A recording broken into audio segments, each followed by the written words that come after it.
I'm Christine Lisi. Here's what's happening. Albert Pujols, a future Baseball Hall of Famer, designated for assignment by the Angels. Pujols, hitting a .198 this season, is in the final year of his 10-year, $240 million contract with L.A. An ankle injury expected to sideline Lakers star LeBron James tonight against the Clippers and tomorrow against the Blazers. With the playoffs approaching, James being cautious with the ankle.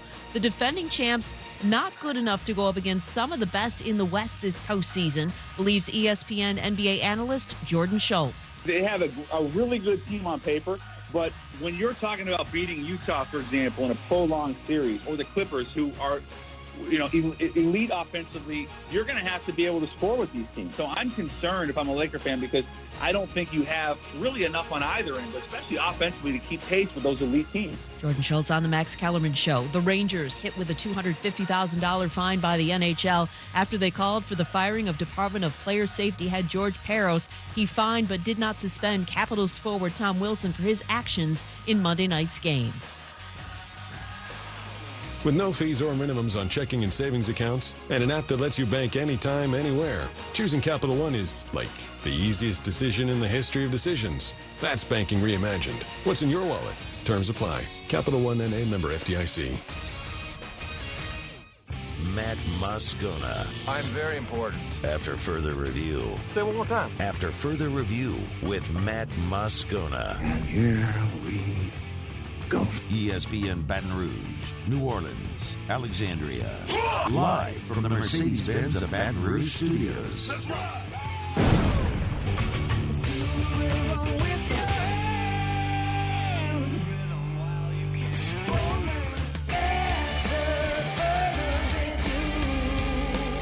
And off we go. And off we go. Welcome aboard. Glad you're with us. AFR, presented by the Aesthetic Medicine and Anti-Aging Clinics of Louisiana. I'm Matt.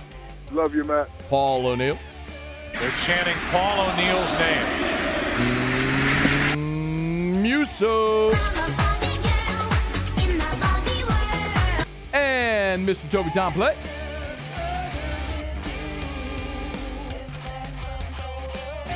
We're here. Glad you are as well. Get out there and make it a good one. We are locked, loaded, jam-packed today. Mike Detillier 1 hour from right now. Ben McDonald in 15 minutes. He was on the call for MASN for the no-hitter in Baltimore. Actually, it was in Seattle yesterday. So we'll talk about that with Ben McDonald in about 15 minutes. Also preview LSU Auburn. And at the bottom of this hour, we'll talk to TJ Finley. If you were not here yesterday, you probably know by now. As the show was coming to a close yesterday, Garland Gillen of Fox 8 New Orleans was the first to report that TJ Finley had entered the transfer portal. And TJ Finley today has made that official. He posted on his social media earlier today his thanks, his gratitude to LSU, to the fans, to the coaching staff, to his teammates, but says that he is, in fact, moving on to the next chapter of his football career. So TJ Finley enters the transfer portal. I think many had thought that this was an inevitability. I wasn't so sure for a few reasons, and we will talk about this with TJ at the bottom of this hour when he's with us on the show. But I want to remind you, after spring, Ed Orgeron was adamant that he felt like they didn't have a starter and that wasn't going to be decided until camp. This was Ed Orgeron right after the spring game. What you saw out there today is what you seen in spring ball. We come off the field one day, Garrett could be the best quarterback. Then the next day was TJ. Then the next day was Miles. The next day was Max. So I think that when we come back to camp, we're going to have to designate a certain amount of reps for certain guys and give the first and second guy more reps. I think that's going to be a process during camp. I don't know at what part of camp is going to happen, but we're going to have to give the first and second guy more reps to see who's going to be the starter. He talked about paring down reps in camp. Said camp 3 times. It's going to happen in camp. Not sure when in camp, but during camp. That's what they did back in 2018. It was obvious. He was trying to keep these guys engaged as long as he possibly could. So a few weeks ago, you wrap up spring, and Ed Orgeron says there is no starter. We'll make that decision in camp. All the reps are even. What changed between then and now that caused TJ Finley to exit stage left? every player does go have an exit meeting with the coach after the season, after spring. So was something said there that led TJ Finley to believe maybe he should move on? We'll find out. But remember, in 2018, when LSU went through this again, all the transfers came in the fall. Justin McMillan and Lowell Narcisse left after the reps started going to Joe Burrow. And that's when, in August, they decided to leave and transfer. McMillan went to Tulane, and Lowell Narcisse moved on to the junior college ranks. But I do believe TJ Finley is going to be a very good starting quarterback. I think some of the turnovers as a freshman, he finished the season with 5 touchdowns, 5 interceptions. Some of the turnovers as a freshman have maybe clouded a lot of the good he did. In his first career start against South Carolina, he was 17 of 21 for 265, 2 touchdowns and a pick. And even the pick was kind of him trying to force something. He even tapped himself on the chest, if you remember, like, yeah, that was my bad. Listen, this was Ed Ogeron talking about Finley after the South Carolina game, his first career start. Strong arm, very confident. I thought Steve had a game plan that he knew that TJ could operate on. He never blinked. TJ showed us a lot of confidence throughout camp. He lost some weight. I thought he did a tremendous job of leading the team today, and you see how he has a tremendous arm. He can scramble, made some plays on the run, and made some good decisions. The only one, he threw an interception, but we were going to be patient. I thought he did a phenomenal job. I mean, 6'6", big arm. I don't think anybody denies he's got the physical ability. I want to remind you that with the immediate eligibility, he can go anywhere and play. I'll also remind you that the SEC is the only league among the Power 5 right now that does not have a waiver in place allowing players to transfer within the conference and be immediately eligible. You can apply for a waiver and have it potentially granted for immediate eligibility, but the SEC is the only one among the Power 5 presently that does not have that rule in place. It is thought that within the next few weeks or so, the SEC will approve that waiver. Is TJ Finley willing to wait? Don't know. But it's pretty easy to look around the SEC and see where the possibilities are. Basically, anybody that's looking for a starting quarterback or anyone who is not settled at their backup spot. Like, look at Ole Miss, for example. Ole Miss has Matt Corral there, who's going to be their starter, but really not much after that. And he'll be gone after next year. Could TJ Finley go to Ole Miss with Lane Kiffin, back up Matt Corral this year? He's a turn angle away from playing, and then be the guy next year? Maybe. What about Alabama? Dare I say it? I mean, they got Bryce Young, but after Bryce Young, they got nothing. Would Nick Saban welcome in a veteran like this? Also a way to sort of jab LSU in the eye? Maybe. I mean, look at neighboring states. Look at Texas. Steve Sarkisian, just at Alabama. Saw Finley, knows Finley, recruited Finley. Just lost Sam Ehlinger. They don't have a good option. He theoretically could go to Texas today and compete for the starting job. My point is, he's going to have major Power 5 interest. My guess is that phone's already started to ring. I'll ask him about it when he's with us in about 20 minutes from right now. But I sure hope. Listen, first and foremost, I wish TJ Finley all the best. From all accounts, we talked to him on the show when he was going through the recruiting process. Great kid, good family. It's worth noting his brother, Cody, just finished up his senior year at Ponchatoula. He's gotten some offers. He reported an offer earlier today from Arkansas State to play receiver. So, I mean, could potentially TJ and his brother try to find a landing spot together? Maybe. I don't know. But all things kind of worth keeping an eye on as this progresses. But we talk about this usually on signing day, not so much when it comes to transfers, but on signing day, we often talk about, look, if you lose a kid from the state, you want it to be a Joe McKnight situation where he goes out to Los Angeles and you never see him on the football field.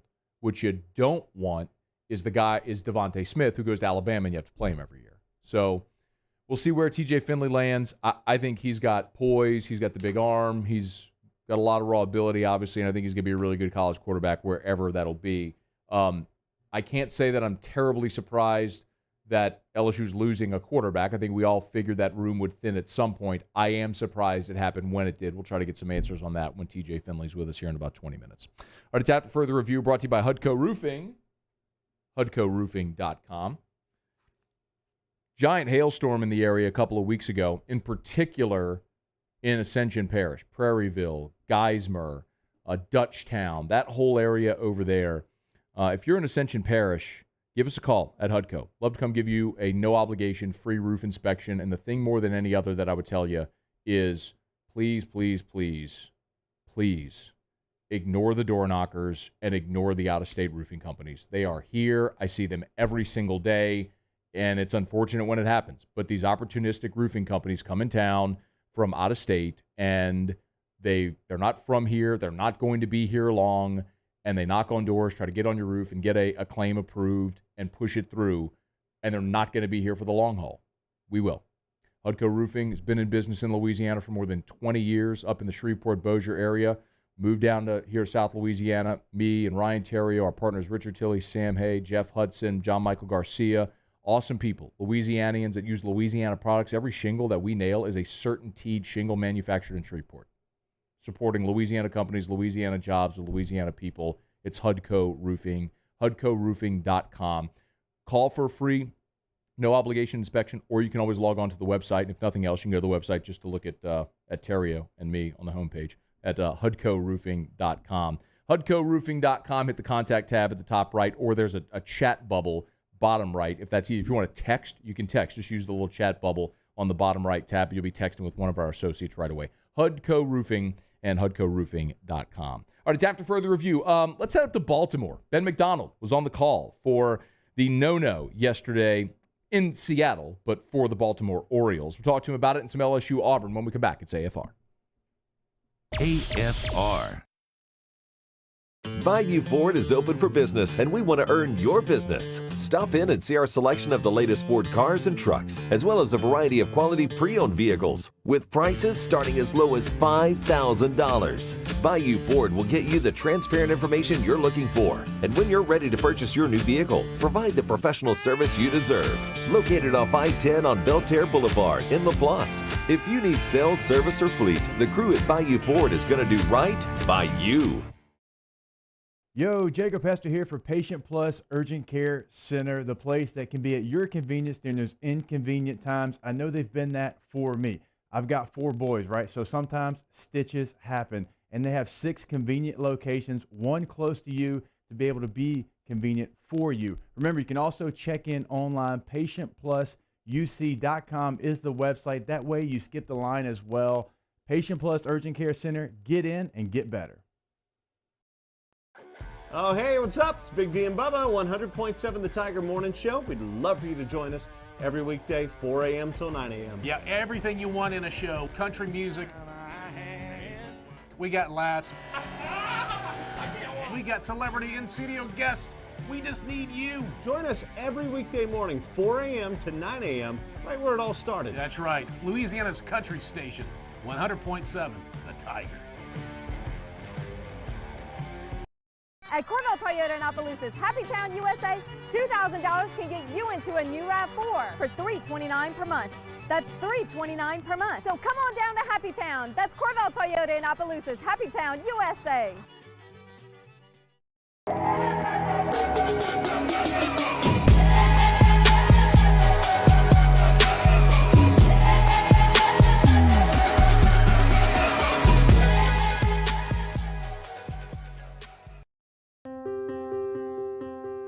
This isn't just another day.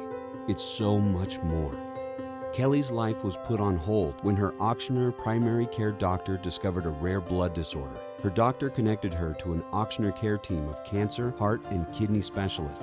With multiple primary care locations around Baton Rouge, same-day appointments, and online scheduling, we're relentless about keeping you healthy. Auctioneer Baton Rouge, innovating healthcare for Kelly. ServiceMaster Elite create clean, disinfected work environments. As a local business, we take pride in serving the New Orleans and Baton Rouge areas. Our cleaning protocols follow CDC and OSHA standards for healthcare settings, offices, senior living, restaurants, and industrial plants. Contact Service Master Elite to get your operation ready for reopening with germ disinfection cleaning. Service Master Elite, the trusted choice in professional cleaning since 1996. A certified pre-owned vehicle means that it's been certified by factory-trained technicians. It meets a stringent criteria of over 155-point inspection. We want to make sure that vehicle is mechanically sound and that we have a warranty to back it up. There's no mileage limitation. You can be assured that you're driving a vehicle, you got a good value, you'll get that special financing, those special incentives on certain models, and some of the other amenities that you get with the certified pre-owned vehicle. Can you feel it? Spring is almost here, and if you got a new boat for Christmas or you just want to take your boat to a new level, you want front-to-back boat service, HD displays, live sonar that show the fish before you cast, trolling motors. At front to back, they got not one, but two NMEA certified techs for all of your marine electronic needs. How does a brand new speaker system sound? Well, guess what?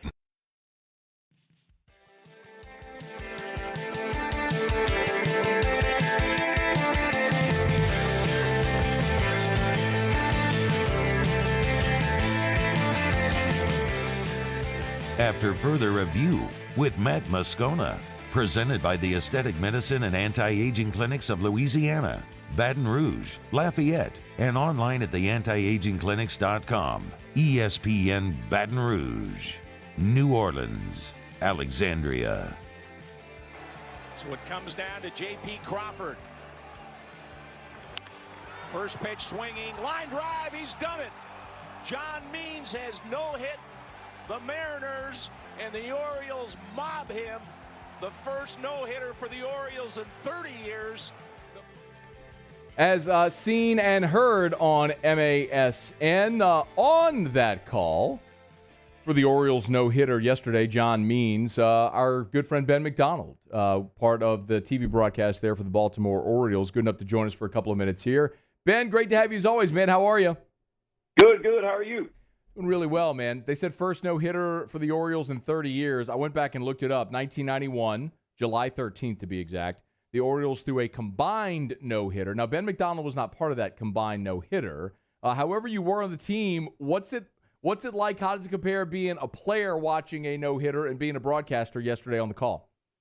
Well, it's just as nerve-wracking, I can tell you, especially when it's the team that you're covering, the Orioles. You know, and my palms started to get very sweaty about the seventh inning because you realize something special was going on, you know. And of course, I'd pitched the day before in '91 when we had four guys that threw a no-hitter, and you got to go all the way back, I think, '69 when the last one guy threw a no-hitter for the Orioles, which was some guy by the name of Jim Palmer, yeah, the Hall of Famer, you know. And so, so look, it was a cool thing. Never been in the broadcast booth for one, and saw a couple of them on the field in the Orioles. We got no hit by Wilson Alvarez way back, I think, in '90 or '91. But that's the first one in the booth for me, so it was really cool to see a guy do that. And you could almost tell from the beginning, like, John's been really good going back to his last 11 starts, even the last 4 or 5 of last year. He's been as good as anybody in baseball. But it was just something a little bit different, about yesterday.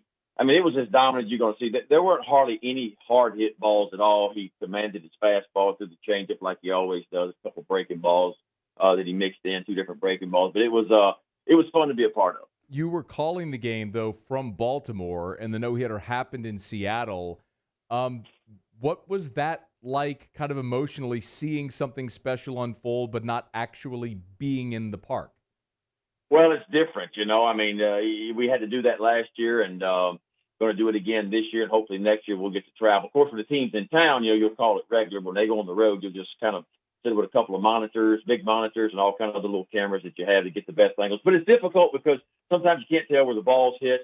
You're at the mercy of the camera guys back in Seattle to kind of show you what's going on, and so it can be a little bit difficult, but it was just cool to be a part of it. Of course, you'd always rather be there, but if you know anything about John Means, he's a wonderful guy, and what he's been through in his life, especially last year with the passing of his father, and named opening day starter, and he got hurt, he couldn't answer the bell, and thought about retirement in 2018, and was a junior college kid. And I put it out on Twitter. This kid, he's an inspiration for a lot of people. He went to junior college, wasn't highly touted, and ended up at West Virginia, which is not really a baseball school, wasn't a high draft pick, was never a big prospect for the Orioles, and really thought hard about retiring. And his wife, Caroline, talked him into going back for 2019. He wasn't supposed to make the team. He made it as a reliever. Then 4 starts into the year, he became a starter, made the All-Star team, and now he's thrown a no-hitter in the big leagues for the Orioles. So it's a great story. It really is. Ben, we're here in studio. ESPN cut in and was airing your broadcast, and we were on air when it happened, so we couldn't actually listen. You mentioned 7th inning is when your palms started to get sweaty. Did you all make reference to it at any point in the broadcast? No. Scott Garceau is an old-school guy. And we were talking about it in between innings, like we're not going to be the ones. I mean, it has nothing to do with it. Everybody knows that, but like we stayed away from it. I kept saying that something special is going on. Tune in, wake up the women and children. Everybody get around the TV because you got something special going on in Seattle. With the Orioles, we kept saying that he's faced the minimum, just kind of giving hints out there for people to get in on it. And I think when you hear face the minimum and something special going on, more people start to tune in, All right, last one on the game. I do want to talk some LSU Auburn, but he was a wild pitch away from a perfect game. How much as a pitcher? Well, first of all, if you would walk us through what you saw on that pitch. Obviously, it was a strikeout, but then how much as a pitcher, if your means, how much does that weigh on your mind, knowing, man, that you were that close to a perfect game? I think it's something you may look back on, right? But, I mean, I think at the end of the day, you'll take the no-hitter. But it was a good breaking ball, and Pedro Severino came up on that. I don't think he thought that breaking ball had the depth that it had on it. It actually broke a lot further down, going down than what he thought it would. So he came up to get it instead of going to his knees to block it. And the ball just simply got underneath his thumb, and it was that simple. But when you get to no-hitter, I think he may look back on it, weeks from now or years from now and go, man, I was really that close to a perfect game. But you'll take the no-hitter. No doubt. Ben McDonald on Twitter at Real Ben McDonald. He's got a great shot from being in the booth yesterday on the call. You'll go follow Ben on Twitter. Of course, Ben does a great job covering college baseball as well. LSU, the Auburn series opens up. Ben, I'm not sure how much you've gotten to see Auburn so far this year, but they're very much an offensive team. Landon Marceau has looked like an ace, man. If you look at Marceau against that Auburn offense, how do you think that shapes up tonight? Well, yeah, Landon Marceau's been really good. He's been one of the better pitchers in the SEC this year. And you're right. Auburn's strength is its offense. It was supposed to be its pitching staff. Richard Fitz was supposed to be the 11th or 12th pick overall in the country, projected in the first round when the season began. He's their big ace. He's not really answered the bell for him. He's been hurt for most of the year, tried to come out of the bullpen a little bit, tried to start. I don't even see him in the rotation. They're starting the freshman Trace Bright, in the second game of this series. Jack Owen, their left-handed pitcher, now he's pretty good. Now he's not a power guy, but a really good changeup guy. He was spent a lot of the year hurt too. So that's kind of the story with Auburn is a really solid offense, a team that can bang it. They can hit home runs. I mean, 3rd or 4th in the league in home runs. The offense is really good. Ryan Bliss sits at the front of that lineup. He's got some pop in his bat. And they got some really good guys that can swing it. But the injuries have really chewed them up on the pitching side. Cody Greenhill's going from starter to the kind of the back end of the bullpen farm. And they're just searching for some consistency on the mound. If you look at their ERA, it's one of the worst that there is. And so it's going to be tough. Landon Marceau will have his hands full with that offense. There's no doubt about it. But it's a pitching staff that LSU should be able to scratch some runs on. And, look, it's getting down to the cutting time right now because, LSU does have a 2-game lead in trying to get to, the SEC tournament over Auburn and Texas A&M, of course, Missouri. But, look, there's 3 series to go, and everybody's got to play each other. LSU's got to face Alabama, Auburn, and Texas A&M at the end. So it's going to be interesting to see what happens. Ben, I did also want to ask about A.J. Labus, and I've asked a lot of pitchers. I'd love your perspective on this. A couple of weeks ago in Ole Miss, he went over 120 pitches, and even with an extra day's rest last week against Arkansas, just wasn't sharp. How much does that take a toll on a guy when you do extend like that? And how difficult is it to rebound even on regular or extended rest? Yeah, I mean, that's a great question. I think everybody's a little bit different, especially when you're not working up to those numbers typically, right? And so AJ threw more pitches than he had all year, and that's the kind of deal you sacrifice a complete game by throwing a lot of pitches, and you do well in that game, but you don't know what the next 2 starts. And that's what I always found out when in my time it wasn't 120 pitches. It was like when you got to 140 or 156 in a game. That's kind of when you'd get up, and it really wouldn't affect you that day but it's like the next 2 starts is what gets affected, right? So you sacrifice 1 win for potentially, really struggling your next 2, and that might be what happened to A.J. Levis. Hopefully he can bounce back because, look, other than last weekend, A.J. Levis has been a lot of fun to watch. In a time where power pitchers are everywhere and everybody seems to be throwing 95, he just flips it up there at 88, 90 with some good sink and run and outstanding changeup. He's a fun guy to watch pitch. So hopefully he'll be on his game. LSU, the story. They pretty much got to win 2 of 3 from here on out to get to 13 wins, I think, to get to the SEC tournament. And then win a game or 2 in the tournament. I think they can get in the back door and get that NCAA bid. But I think they have to be at 13 going into the tournament. Well, primetime baseball tonight and tomorrow in the SEC with LSU at Auburn. Ben McDonald, good enough to join us for a couple of minutes here. Ben, I'm sure yesterday was a thrill. Congrats on that, and thanks as always for a couple of minutes. Anytime. Good talking to you. You too, Ben. Ben McDonald, he's on Twitter at @RealBenMcDonald, one of the best. Really cool that he gets to go up and call the Baltimore games as well. He's still revered there, obviously, the former number 1 overall pick, and he's just done an awesome job transitioning from the field into his media career, both in college and in pros. Just whether he's calling the game, whether he's a studio analyst doing radio like this, Ben's been great. So we appreciate him letting us lean on him a little bit here. All right, it's after further review. Big story of the day, obviously. TJ Finley has announced he's transferring from LSU. We'll talk to TJ Finley when we come back. It's AFR.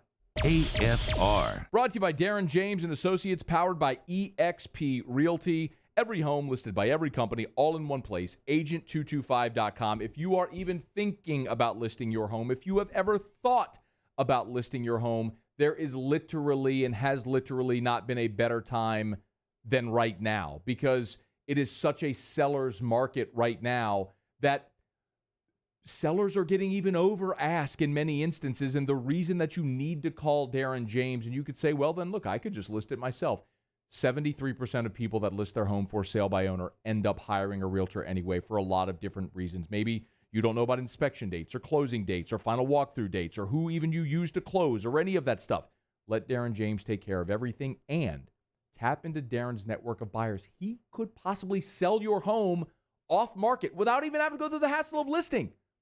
Call Darren James, 335-7666. Think real estate, think Darren James. At All-Star Toyota, you get it all. If you're in the market for an all-new Toyota vehicle, come see our friendly and knowledgeable sales team at All-Star Toyota.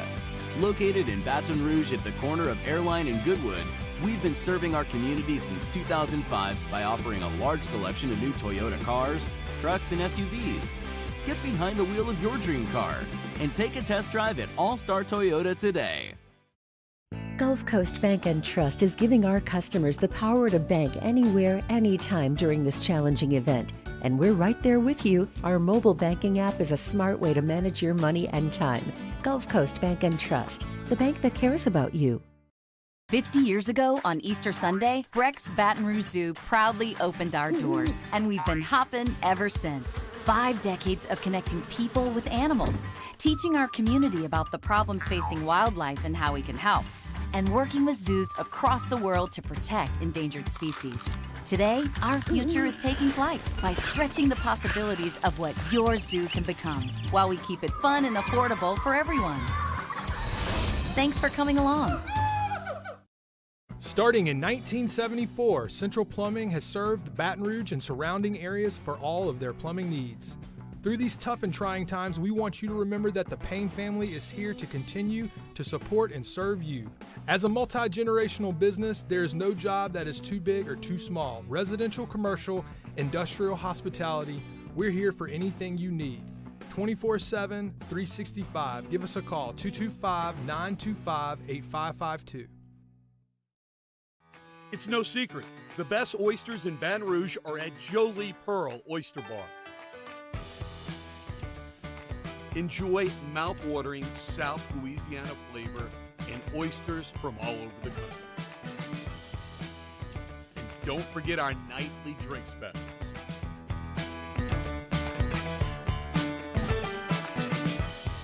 Jolie Pearl Oyster Bar, located in downtown Baton Rouge. I've been doing business with Luba for 25 years. They're dependable, trustworthy. It's just the attention to detail with our clients. Our folks have years and years of experience. They're highly trained professionals. But many companies have that asset.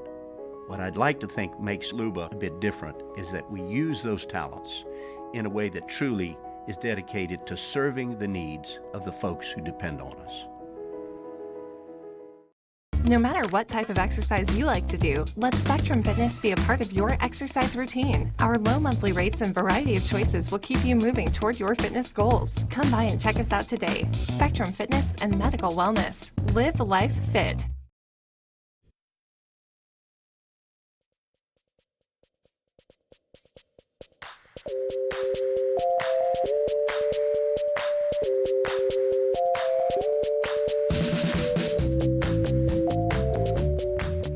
After further review with Matt Moscona, presented by the Aesthetic Medicine and Anti-Aging Clinics of Louisiana, Baton Rouge, Lafayette, and online at theantiagingclinics.com. ESPN Baton Rouge, New Orleans, Alexandria. Three receivers right, working from the near side hash. Finley with the snap, looking right, throws, got a man open. Marshall, back right corner of the end zone. Touchdown, Tigers! 7-yard touchdown pass, and the Tigers extend the lead.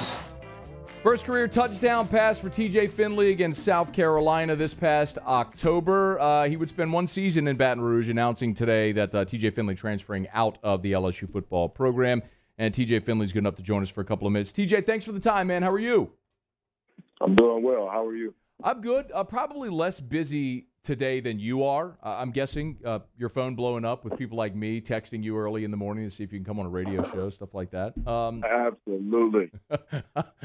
I would imagine it's been that kind of day, man. But thank you for the time. Hey, when did you let's start with kind of coming to the decision, and we'll talk about what's next as well, your time at LSU. But when ultimately did you come to the decision that you were going to leave LSU? I've been battling with this decision ever since last year around the Florida game and Ole Miss game. I just felt like, you know, I was asked to, you know, just make something out of nothing. You know, a lot of stuff was going on within our system that no one knew about. You know, a lot of players had injuries and a lot of opt-outs and things of that nature. So, you know, that resulted in the record that we had. So, and then, you know, with the spring coming up and just it's been a long thought out decision with my parents and I. And I just felt like, you know, it was better for me to move on from this situation and put myself in a better situation. Yeah. Coach O said after the spring game that all the quarterbacks were equal reps, and that ultimately they would end up paring down the reps and sort of identifying a guy or two in fall camp. Do you feel like throughout spring and in the spring game that was fair, that you all had, that each of you had a fair opportunity? Yes, I did. You know, a lot of things went on behind closed doors that I'm not going to speak about, but I do feel like everything was fair. You know, every throw was graded, every, you know, effort grade was graded and things of that nature. So I guess that's how they're, you know, going to evaluate everybody and things of that nature. But regards to the spring game, what people, you know, don't know, or, you know, I don't think it was released, but I had just had a high ankle sprain the Saturday before the spring game. You know, we had a team scrimmage and I was tackled and I got rolled up on by a defensive lineman and had a high ankle sprain and I couldn't walk on it for 2 days. So you know, some of the throws that I've made in the spring game, you know, weren't very accurate because of the incapability of, you know, planting on my right foot and really driving that ball. So. You know, TJ, we did talk about that here, actually, and I was surprised that you did play in the spring game. I thought it was a little up in the air if you were even going to get out there. Every player, as I understand, goes and has like a post-spring kind of like exit meeting. I'm just curious what the feedback is that you got when you went and met with the coaches. Yeah, every player, you know, in the organization had to do an exit meeting with their coach one-on-one. You know, the coaches gave out positives and they also gave out negatives to where, you know, what they feel like we need to work on the most to get better and to be ready for this season coming up. So the conversation I had with Coach Pete, it was a lot of positives. He gave me a lot of feedback about, the good things that I've done throughout the spring, and the time that he's met me. But the key thing for him that he hopped on for me was just bringing my back foot through on every throw. He felt like that kind of, if I didn't bring my back foot, I was kind of throwing with all arm, which he felt like I was good enough to do, but I would be, instead of 70% and not bringing my back leg through, I would be 90% with bringing my back leg through. So that was one of the biggest keys from him that he wanted me to recognize and go watch film on it and see the consistency of the ball every time I did, what he's coaching me to do. Did he give you any indication that you were behind the other guys? No, sir, not at all. I just this was a personal decision. This wasn't a decision based on any coaches or what anyone said or things of that nature. This was just a family decision that we felt like it was best to make at the time we made it. And I'm just going to have to live with it, the consequences or the benefits. TJ Finley's our guest. I remember you and I talking during recruiting, and I know you did a million interviews then, but something that I do remember standing out, something that you've referenced here a couple times, is family, and the fact that your family has been involved in the decisions that you've made. So what were, to whatever extent you're willing to share, what were your conversations with your parents, with your brother, throughout the process in determining if you were going to stay or go? I can just say that the conversations were very emotional. They really didn't want me to leave, but at the same time, my parents know what's best. I'm not going to necessarily say they always know what's best, but they want to put me in a position to where I can figure that out myself, and they feel like LSU just wasn't the place for me to be to make it to where I want to go, and I trusted in them, and I trusted in God as well. We really gave everything to God, and we really got an answer, lately. So we just relied on each other, and they prayed up, and we just made the decision. Couple more minutes here with TJ Finley. Man, I saw you retweeted your brother earlier, Cody, who just finished up his high school career. Got an offer from Arkansas State, man. Is that a possibility of you and your brother ending up at the same place? I don't know. It's a lot of things in the air right now. He does have one more season. He graduates in December. Oh, my mistake. Okay, so he's got one more year. Okay. Right, yeah. He plays this year, and then he graduates with me. So, but like you said, everything is about family. So you might see that family to family connection here soon. I'm sure amid the calls and texts, now that you're officially in the portal, of course other schools can reach out. How many schools have reached out to you already? I'm going to give you a rough number. I would say 25 to 30. I completely believe it. You see a big dude, 6'6", that can chunk the ball about 70 yards. I would believe it. I would imagine you're talking about Power 5 schools. Any within the SEC? Yes. I think I don't want to give you an exact number. It's probably around 5 to 6 SEC schools. Wow. Okay. That are interested. A lot of Big Ten schools, Pac-12, things of that nature. Just a variety of areas. And basically, I had relationships with these guys, during my recruitment before LSU, and luckily those guys are still there, and I never closed them guys off when they were trying to recruit me. So they know I'm a respectful kid and things of that nature, so they're willing to try this again. Do you have a timeline in mind, like when you would like to make that decision? I definitely want to make it. Well, actually, I'm waiting on the SEC to pass this SEC transfer to SEC rule. Mm-hmm. I honestly don't know what they're doing with it. And that could waiver my decision if they pass it or not. So I think they're passing it June 1st. So I would say around that time, I would have to, make a decision on what I wanted to do. For those that don't know, what TJ's alluding to there is, we talked about it a bit earlier in the show, but the SEC is the only among the Power 5 leagues that does not allow players to transfer within the conference and obtain immediate eligibility. You'd have to apply for a waiver. So it's expected that the SEC is going to approve that on June 1st. If that's the case, that's what TJ is alluding to there. So, I mean, is it something where you would prefer to stay if the situation was right, sort of in the South, near home? Obviously, you're from Ponchatoula. Maybe stay somewhere close to home? Absolutely. That would be, a very good opportunity for me. But at this point in my career, whoever gives me an opportunity to come in and play and really showcase my talent is the school I'm likely going to. How will you remember your time at LSU? Brief, albeit, but I mean, you made 5 starts, man. You won a road game at Arkansas with a last-minute comeback. You dazzled in your first start against South Carolina. What are you going to remember about your time here? It was very, very, very fun. Without this experience at LSU, I wouldn't be in the position I am now. Regarding like the experience that I have over some guys that haven't played yet or are competing and things of that nature, the experience in the SEC really comes in hand when you're looking at a guy to take in the transfer portal.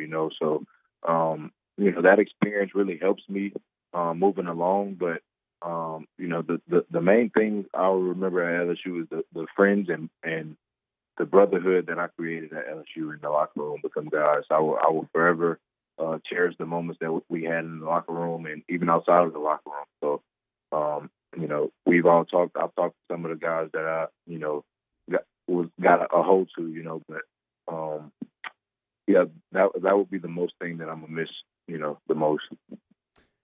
Man, I heard you also say, I don't want this point to be lost. You said you're going to graduate with your brother who graduates next year. So you're going to graduate from college in 2 years, I guess, plus obviously we'll go into summer classes as well. Am I understanding that correctly?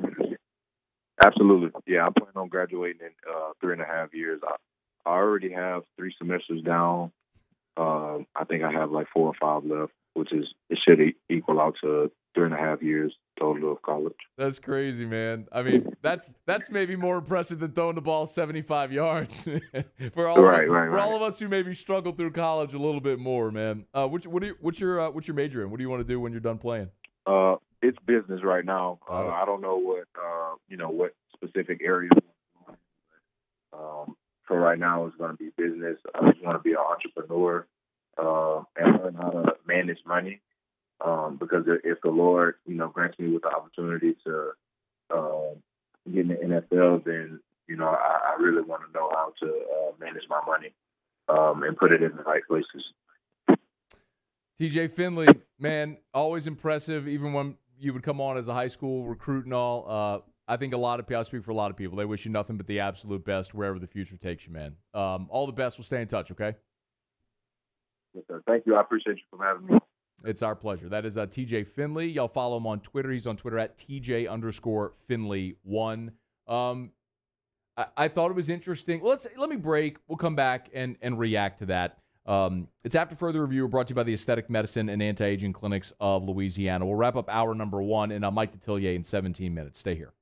AFR. Brought to you by River City's 1 Hour Air, where they're always on time or you don't pay a dime. 752-0001, 752-0001, or 1hourbr.com. I'll remind you that the 100-degree temps are around the corner. You know they're going to be here every single day, the heat, the humidity. Don't let your Home Central AC get you stuck sweating inside. Call River City's 1 Hour Air. Let them come out. The preseason AC tune-up, it's just $97. Mention the show, just $97. They'll tune up your AC, and maybe even more importantly, this is something that could prevent a small issue from becoming a very big, very costly issue. By having standard maintenance done, it prevents those big, costly issues and extends the life of your unit.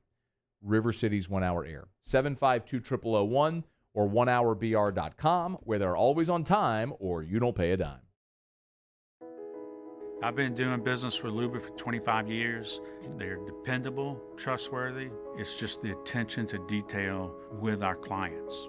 Our folks have years and years of experience. They're highly trained professionals. But many companies have that asset. What I'd like to think makes Luba a bit different is that we use those talents in a way that truly is dedicated to serving the needs of the folks who depend on us. A certified pre-owned vehicle means that it's been certified by factory-trained technicians. It meets a stringent criteria of over 155-point inspection. We want to make sure that vehicle is mechanically sound and that we have a warranty to back it up. There's no mileage limitation. You can be assured that you're driving a vehicle, you got a good value, you'll get that special financing, those special incentives on certain models, and some of the other amenities that you get with the certified pre-owned vehicle.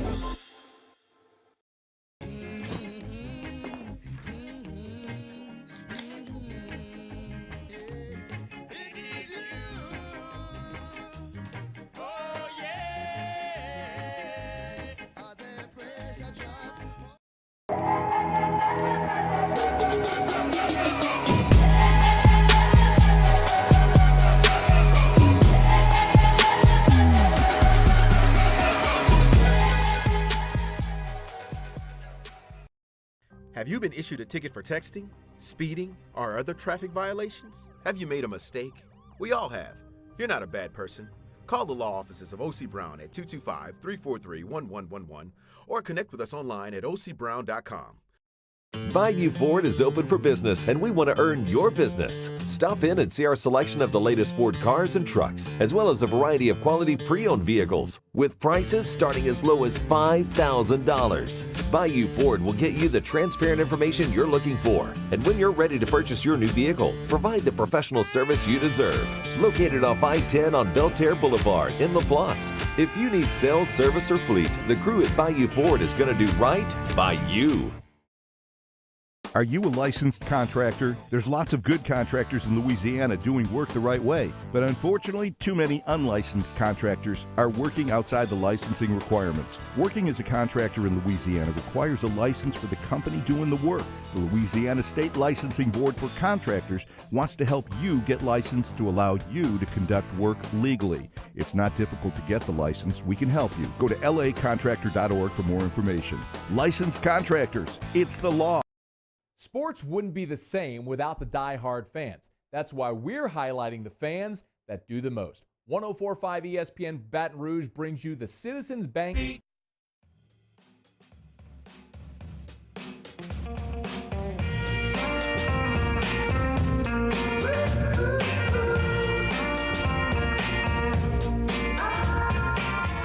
After Further Review with Matt Moscona. Presented by the Aesthetic Medicine and Anti-Aging Clinics of Louisiana, Baton Rouge, Lafayette, and online at theantiagingclinics.com. ESPN Baton Rouge, New Orleans, Alexandria. Well, thanks again to TJ Finley for joining us. If you missed that interview, it'll be up on demand at 1045ESPN.com. Remember, AFR On Demand presented by Breck Golf. I want to talk about the interview a bit because when it comes to the decision, sometimes I think collectively as media or fans, we make certain assumptions. We could look at the end of the year and see that Max Johnson was starting and then Miles Brennan was coming back, and it probably meant that Finley was going to get pushed out. And Ed Ogeron was pretty adamant that they hadn't named a starter, and Finley was pretty clear there that they didn't tell him anything along those lines in his exit meetings with his coaches. And what he did say was a family decision. And we've talked about it, TJ and his family are close, and you kind of heard him say there that I don't want to put words. Maybe we can clip it, Muse, but it was something along the lines of sometimes parents think they know what's best for you, even if they don't, but you go along with it. Like, I think that there was a very, I think he struggled with this decision. I mean, you heard him talk about the brotherhood at LSU. It was the most fun time he ever had. He loved being here. I think playing for the purple and gold. You're growing up in Ponchatoula. I know we've talked about it here. He's dating Amora Graves, who's Marshall Graves' sister, who went to Ponchatoula, just finished and signed with the Lady Tiger basketball team. I think there was a lot of things keeping him here, but maybe, decisions made. Like I mentioned, his TJ's brother is. I mistakenly thought his brother was finishing high school this year, but apparently it's next year. Maybe there's an opportunity for them to go somewhere together if that wasn't LSU. Who knows what all could go into those decisions, but it seemed pretty clear he wasn't told that you've been demoted. It seems like there were other factors, maybe some family factors. Maybe I think a lot of times things go into those decisions that we don't know. But he's a smart kid, you could tell. Majoring in business, wants to be an entrepreneur. I mean, you could hear him. He's going to graduate in 3 years. I mean, he's just he's a sharp kid. And listen. In no uncertain terms, he told you he's waiting to June 1 to see if the SEC does pass the in-conference transfer waiver. And if they do, that might impact his decision. He said, what did he say, 5 or 6 SEC teams that have reached out? That's nearly half the league. So, yeah, I wouldn't be surprised at all if TJ Finley ends up at an SEC school. And you can narrow down that list pretty easily when you look at programs that need a quarterback maybe in 2021 or maybe have one guy and nobody behind him. Thanks again to TJ Finley. We appreciate a couple of minutes. Mike Detillier in 9 minutes from right now. We're brought to you by GMFS Mortgage, gmfsmortgage.com. Changing lives since 1999. Yesterday, I've mentioned this at the end of the show, but yesterday I got a text during the show from a listener named Brandon who said, Matt, call GMFS Mortgage. I'm saving $500 a month on my mortgage, refinanced, saving $500 a month on my mortgage, skipping 2 mortgage payments, and getting money back. With all the money they're saving, they're going on a family trip to Disney. Pretty awesome. Change your life. It is unfortunate how it came about, why rates are at historical lows, but it's the reality. It's where we are. And GMFS Mortgage can help walk you through that process of refinancing and lowering your monthly mortgage payment, lowering your interest rate, lowering the term of your mortgage. Change your life financially with GMFS Mortgage, gmfsmortgage.com. Okay, let's do it. Let's go around the SEC. Around the SEC, presented by Gulf Coast Office Products, excellence in imaging solutions. The Kentucky Wildcats. John Calipari has signed 2/3 of the Illinois coaching staff. Assistants Orlando Antigua and a previous member of Cal staff, by the way, and Ron Coleman are leaving Illinois to join John Calipari's staff after a 9-16 season there in Lexington. Orlando Antigua served on Calipari's staff at both Memphis and previously at Kentucky. The Vanderbilt Commodores. Vandy picked up a commitment from 4-star prospect Shane Dezzoni as a 6'4 shooting guard from New Hampshire. Originally committed to Arizona, reopened his commitment after Arizona fired Sean Miller. Ranked 94th overall for the class of 2021, number 23 among shooting guards. Dezzoni fills either the 12th or 13th scholarship for Vandy, depending on what Scottie Pippen Jr. elects to do. That means Vandy will have 3 transfers, 3 freshmen, and 5 players who've only played 1 year at Vanderbilt. The Auburn Tigers. First-year Auburn defensive back Kamal Hayden has become the 5th Auburn player to enter the transfer portal in the last 6 days. He was a JUCO transfer who enrolled at Auburn this January. So he's only been there for 5 months. Went through spring. He's already transferring out. He was the 32nd best overall JUCO prospect in the 2021 recruiting class. The Missouri Tigers. And Mizzou has finalized its non-conference schedule for the next decade. They've officially added 4 future games against Army, San Diego State, and rescheduled last year's canceled games with the University of Louisiana at Lafayette and BYU. And they also rescheduled a game at Colorado. So the game against the University of Louisiana at Lafayette will be in Columbia, Missouri on October the 4th. Starting in 2022, Mizzou will also have home-and-home series with Kansas State, Middle Tennessee, UMass, Florida Atlantic, Northern Illinois, North Texas, and Illinois. There you have it. That is Around the SEC, presented by Gulf Coast Office Products. Shout out to our guy Trey Beal and our friends Gulf Coast Office Products. Online at gcopnet.com. If you need face-to-face sales, service after the sale, the largest office equipment provider in our state is Gulf Coast Office Products, gcopnet.com.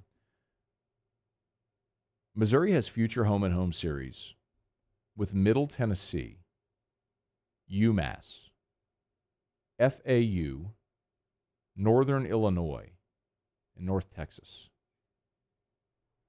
They're just throwing money out the door, dude. Bro, like, the reason you came into the SEC was to not have to make road trips to UMass. Right. And Northern Illinois. They come to you for one game, take it or leave it. At least the facilities will be similar. And you can get snow during the season. Who let them in? Who let them in the league? Brutal. All right, it's after further review. Thursday show is brought to you by the Aesthetic Medicine and Anti-Aging Clinics of Louisiana. We got a full hour of football talk with Mike Detillier coming up right after Sports Center. Mike D will recap the Saints draft, the LSU players who were picked. Of course, we'll get Mike's thoughts on TJ Finley transferring out of Baton Rouge. Full hour of football talk with Mike Detillier coming up next. Hour 2 of AFR on this Thursday. AFR. Let 2021 be the year that you see 2020. The Williamson Eye Center can make it happen. Tomorrow, I'll be over at the Williamson Eye Center for part of my afternoon. Going to go hang out with Dr. Blake for a bit, meet some of the patients that are going to do what I did 3 years ago. Have LASIK, change your life. Give yourself the gift of sight. You might say, yeah, Matt, I've talked to my eye doctor, my optometrist in the past, said I'm not really a candidate for LASIK. I'm telling you, I did the same. And there's no disrespect, but go see an ophthalmologist, an eye surgeon. Let them make that determination. Dr. Blake actually, after he went through my examination, determined I was a perfect candidate for LASIK, and I'm thrilled. Best money I ever spent. Wish I had done it years before. You hear people say that all the time because it's true. Give yourself the gift of sight. Be done with glasses and contacts forever. The Williamson Eye Center can make it happen. 924-2020, 924-2020, 924-2020, or check them out online at williamsoneye.com. Eli's always been into grilling. It took us a while to see it, but the signs were there. What are you doing, Eli? I knew grilling was my thing. I have been talking about it throughout my career. Happy with the results? I am. Got the new grill from barbecueguys.com. It performed great. My advice, as I always told my boys, do more of what you're born to do. Barbecue Guys, for those who were born to grill. You want cheese on your burger, Pops? I'll take a little cheese. Gulf Coast Bank and Trust is giving our customers the power to bank anywhere, anytime during this challenging event. And we're right there with you. Our mobile banking app is a smart way to manage your money and time. Gulf Coast Bank and Trust, the bank that cares about you. Gulf Coast Office Products is a nationally recognized Savin office equipment dealer based right here in Louisiana. Over 100 employees strong, Gulf Coast has the boots on the ground to support all vertical markets from education, engineering, legal, and finance. With the latest in office technology, from desktop to production segment units, Gulf Coast and Savin have the perfect fit for you. Call 225-756-2644. That's 756-2644 for Gulf Coast Office Products.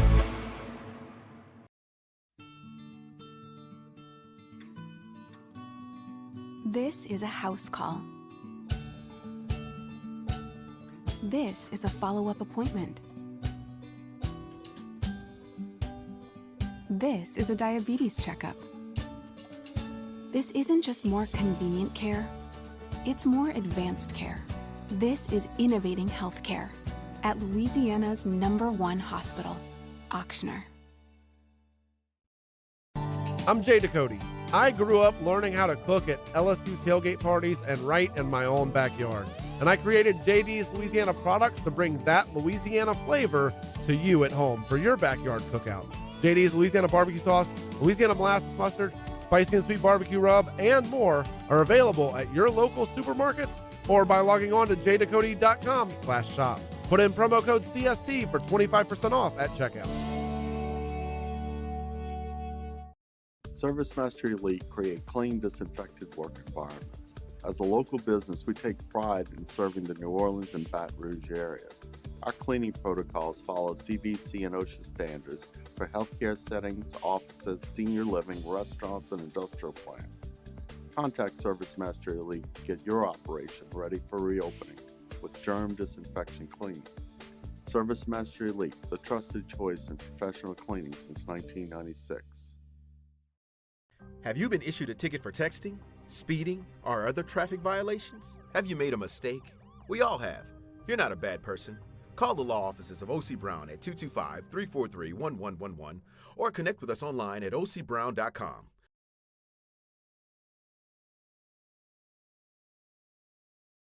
Hand injury lawyers. This is SportsCenter. I'm Christine Lisi. Breaking news. In addition to the NHL fining the Rangers for their calling of the firing of Department of Player Safety head George Peros for not suspending or fining Capitals forward Tom Wilson for his actions Monday, the league has suspended Rangers forward Pavel Buchnevich a game for a high-sticking incident last night. Nets guard James Harden says he's very confident he'll return from a hamstring injury before the playoffs begin. He, Kevin Durant, Kyrie Irving have only played 7 games together this season, partly due to injuries, and health is just one potential issue for Brooklyn this postseason, explains ESPN's Brian Windhorst. Historically, the playoffs, you have to play some level of defense. And the Nets are better on defense than a lot of people, including me, thought they would be when they put this team together. But the cohesion that they've lacked in playing and getting reps together to get some defensive chemistry, I think, is going to come right down to it along with health. Because at some point, I promise you, they're going to have to get a few stops to win a big playoff game. The Angels designated future Hall of Famer Albert Pujols for assignment. Pujols hitting just .198 this season in the final year of his 10-year contract. The next generation of paint protection is here. New 303 graphene nanospray coating will provide up to 12 months of professional level protection, insane water beating, and jaw-dropping shine with one simple application. Visit 303radio.com for more information. Matt Moscona. I'm very important. After further review. Say it one more time. After further review with Matt Moscona. And here we go. ESPN Baton Rouge, New Orleans, Alexandria. Live from the Mercedes-Benz of Baton Rouge studios. Let's ride.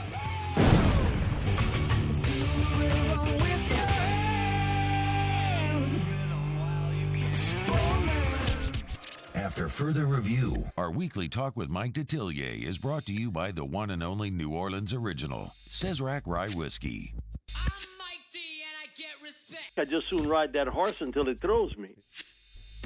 Hour 2, off we go. Welcome aboard. Glad you're with us. AFR, presented by the Aesthetic Medicine and Anti-Aging Clinics of Louisiana. I'm Matt. I appreciate it, bud. Have a good one. Paul O'Neill. They're chanting Paul O'Neill's name. So. And the one and only, the incomparable, the GOAT, with us every single Thursday, SaintsReport.com, MikeDetillier.com, the M&D Draft Report. It is Mike Detillier. Mike, how are you? I'm great. Thank you, Matt. Appreciate it. Always our pleasure, man. Glad to have you. Let's start with the draft. I know everyone loves to do a draft grade. If you want to do that, that's fine, Mike. I'm more so interested in maybe going prospect by prospect and asking how you think the Saints did with each. And yeah, I'm good with that. Let's start with go ahead. I'm not great with grades because it's great for a click. Yeah, for sure. Great for a listen, but in the long run, it don't mean a damn thing. You're right. Until they go play it out on the field, They play. So let's talk about what the Saints did at number 1 with Peyton Turner, 28th overall. I think it surprised a lot of people that he went that high. Surprised everybody. Yeah. I mean, there's nobody that said Peyton Turner was going to go to the Saints. And very few people even mentioned, even though there was some late conversation. Yeah. And we've talked about this before, Matt. I think we're entering that era now of you find a prototypical defensive end. Pass rusher. And you maybe take a chance on him because you know what? Those guys are getting harder and harder to find. You think about Peyton, you think about Jason Awu, who got picked a little bit later. Jason, everybody tells me he's a great athlete. Okay, what did he do last year? He didn't record one quarterback sack, not a one. Okay? Oh, that athletic stuff is fantastic. Okay? Did he influence a game when you watch Penn State? Did you say, man, that Jason Howell, man, he's an unbelievable player? No, you didn't say that at all. So I think we've entered that world because of supply and demand that we're not going back for. This is set in place now for a long time. And so I think Peyton sort of fits that mold. I know a couple guys on that staff really good. Watched him play a lot of football. Man, real smart young man. He is great size, huge wingspan, 7 foot, quick on his feet. Tough guy. He's played through a lot of injuries. I mean, okay, he's missed a handful of games, but he's had a ton of them. He's had a lot of injuries at Houston and played through and tried to play through a lot of that. So here you have a guy that's played, and versatility too. He's played at tackle, played it in. If you watch Houston, did you say that guy is an unbelievable player? Mike, honestly, I didn't watch a ton of Houston, man, so I'm just going to take your word for it. No, I'm answering it for you. Yeah, okay. You didn't jump out and say, man, that guy is a great prospect. He was a good prospect. Mm-hmm. So that's one of the – why didn't he dominate in a conference? He's not going up against Alabama or Georgia or LSU or Florida offensive tackles. It's Tulane and Navy and Tulsa and some of these other teams. That's who you're going up against.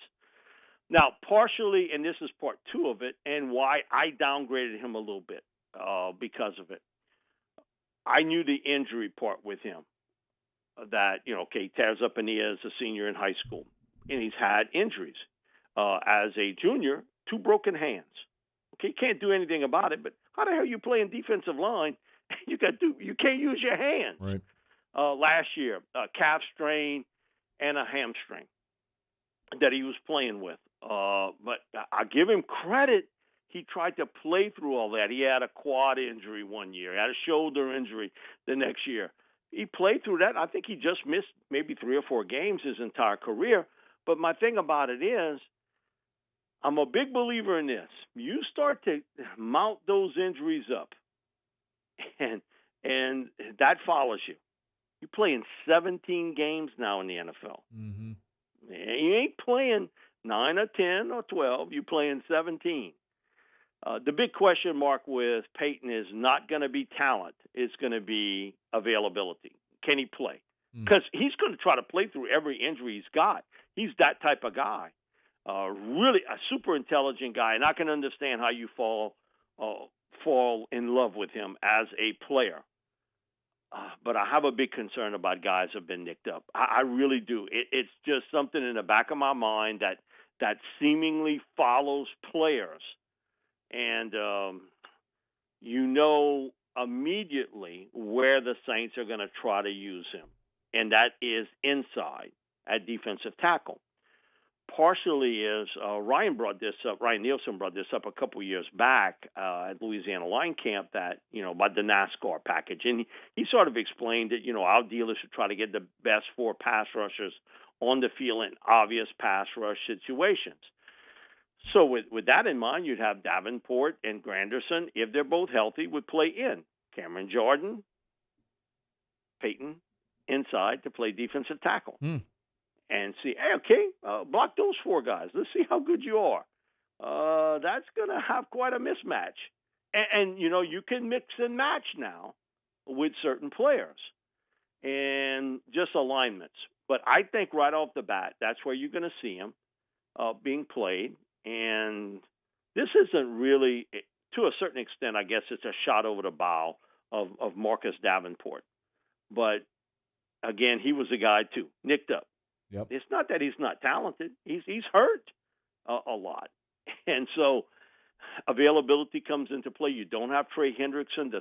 Think Carl Granderson's a really good player, but he's undersized. But he's going to give you some pass rush. Man, Cam Jordan, he's going to go down as one of the greatest defensive players to ever play for the Saints. Sure. And you talk about availability. Man, that guy don't miss no games.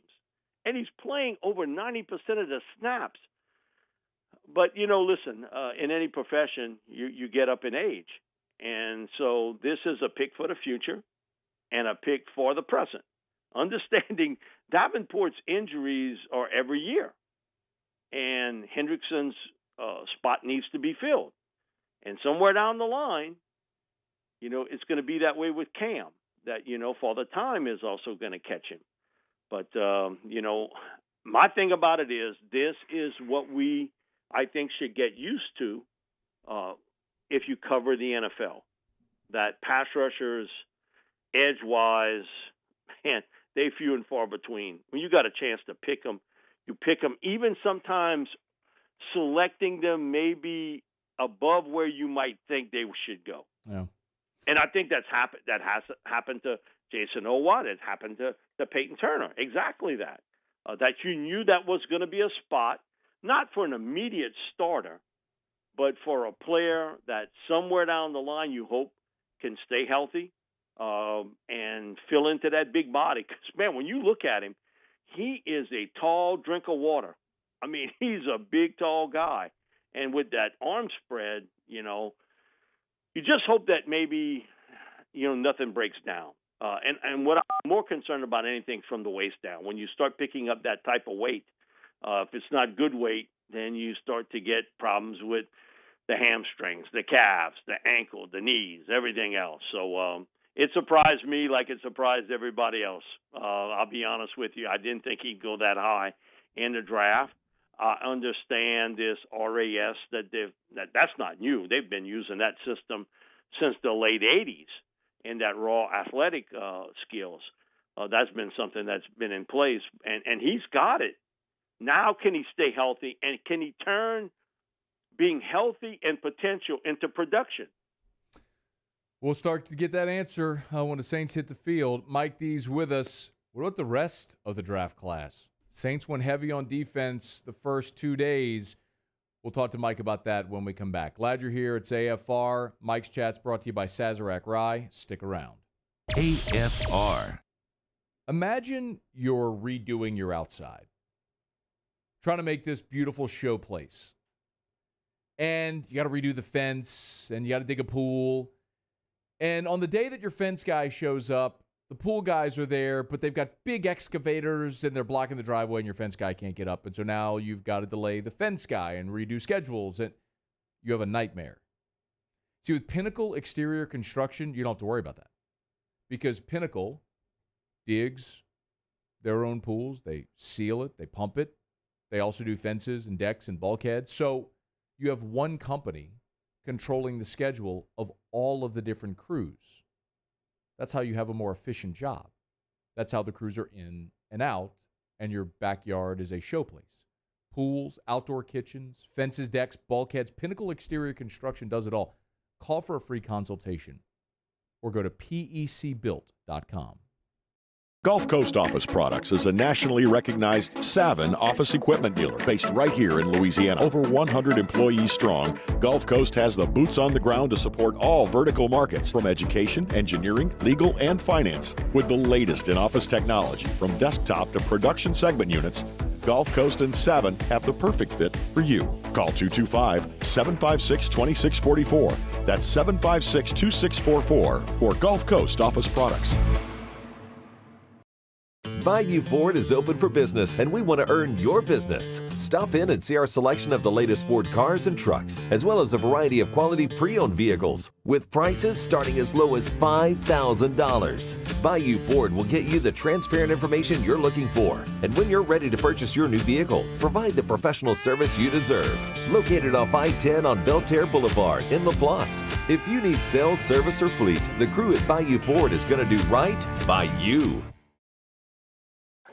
Oh, hey, what's up? It's Big D and Bubba, 100.7 The Tiger Morning Show. We'd love for you to join us every weekday, 4 a.m. till 9 a.m. Yeah, everything you want in a show. Country music. We got laughs. We got celebrity in-studio guests. We just need you. Join us every weekday morning, 4 a.m. to 9 a.m., right where it all started. That's right. Louisiana's country station, 100.7 The Tiger.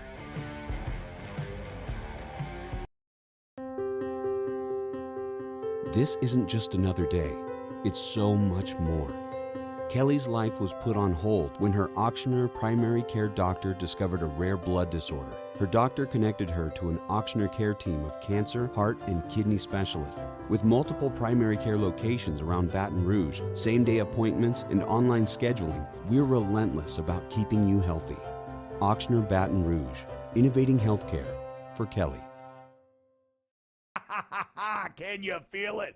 Spring is almost here, and if you got a new boat for Christmas or you just want to take your boat to a new level, you want front-to-back boat service. HD displays, live sonar that show the fish before you cast, trolling motors. At Front to Back, they got not one, but 2 NMEA certified techs for all of your marine electronic needs. How does a brand new speaker system sound? Well, guess what? They do that too. So call 225-928-9644 or go to Front to Back Boat Service.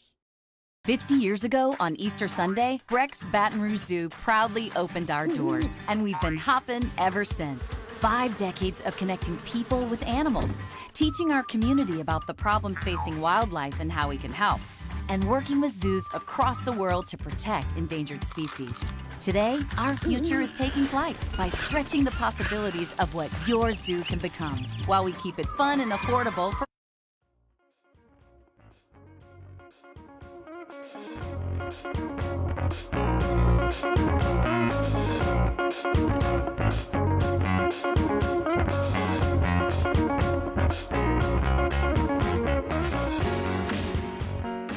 After further review with Matt Moscona, presented by the Aesthetic Medicine and Anti-Aging Clinics of Louisiana, Baton Rouge, Lafayette, and online at theantiagingclinics.com. ESPN Baton Rouge, New Orleans, Alexandria. Our weekly Talk with Mike Detillier is brought to you by the one and only New Orleans original, Cesarac Rye Whiskey. Of course, you can take care of Mom over at the Aesthetic Medicine and Anti-Aging Clinics of Louisiana. Hydrofacial, skincare products, gift cards, they got you. Blue Bond in Baton Rouge, Ambassador Caffrey and Lafayette, and online at theantiagingclinics.com. Chat with Mike D. Okay, so we talked, Mike, about Peyton Turner. They go into day 2, and they stay on defense. Pete Werner, Paulson Adebo, did they get a starter in either one of those players? Eventually, I think both will start, but not in year 1. Okay. I think the guy who's got the best chance to play is Adebo. Okay. I mean, that cornerback position is as thin as it can be, and they've got to bring in a veteran. I get the Saints won't say it because then that veteran cornerback got you about a teriyaki. I know you need it, and so I'm going to ask for more than I think maybe I'm worth because I know you need it. And, yeah, I can put that out. Oh, we good at corner. Yeah, you good at corner, all right. Yeah, come on. No one believes that. No one.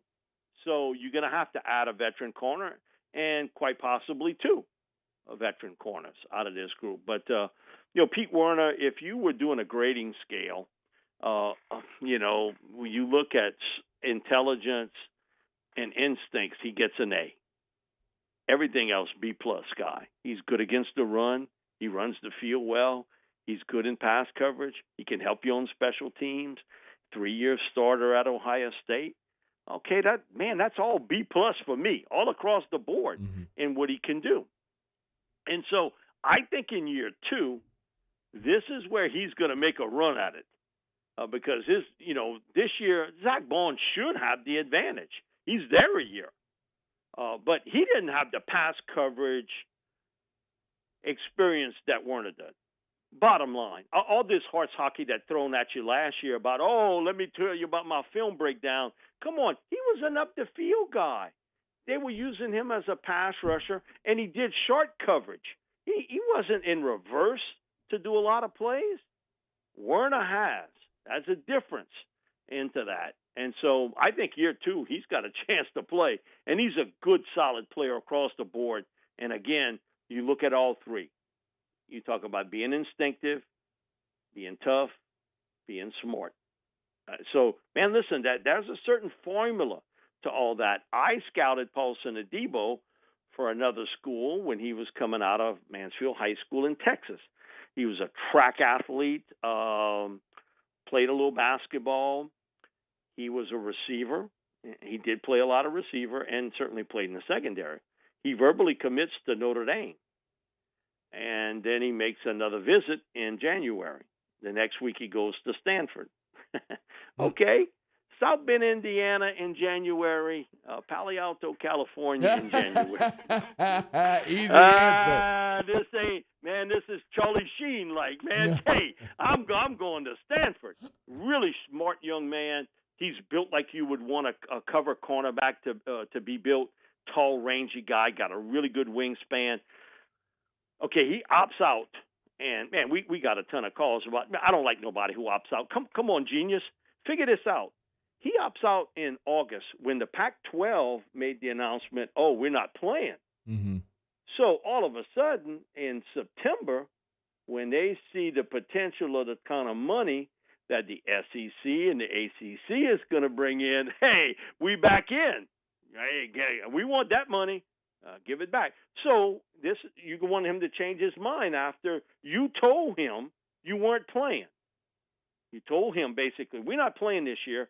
Listen, good luck, that sort of thing. And so he decides to opt out, go to the NFL, and train for it. 8 interceptions to me jumps out.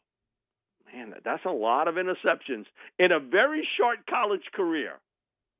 He's a ball hawk. He thinks the ball's thrown to him. He go up and he's going to get it. And he's played in a lot of different coverages. I'm getting old in this business because I remember his dad, Willie. Willie was the defensive secondary coach for Mike Ditka here in New Orleans. Oh, no kidding.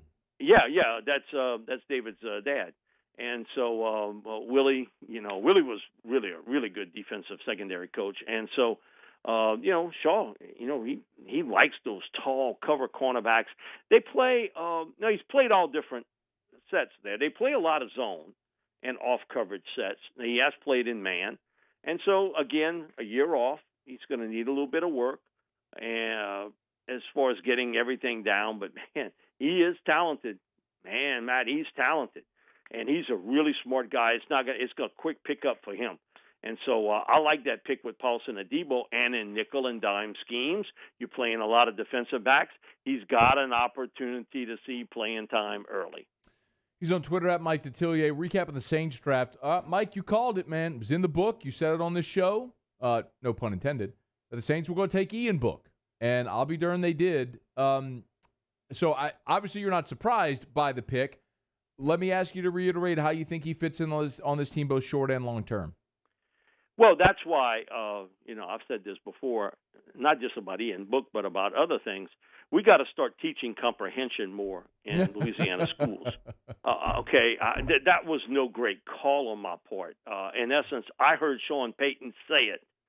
And now everybody takes words literally. That, because Patrick asked him basically, name me a quarterback that reminds you of you. Mm-hmm. Now, and Sean's right. He wouldn't pick him.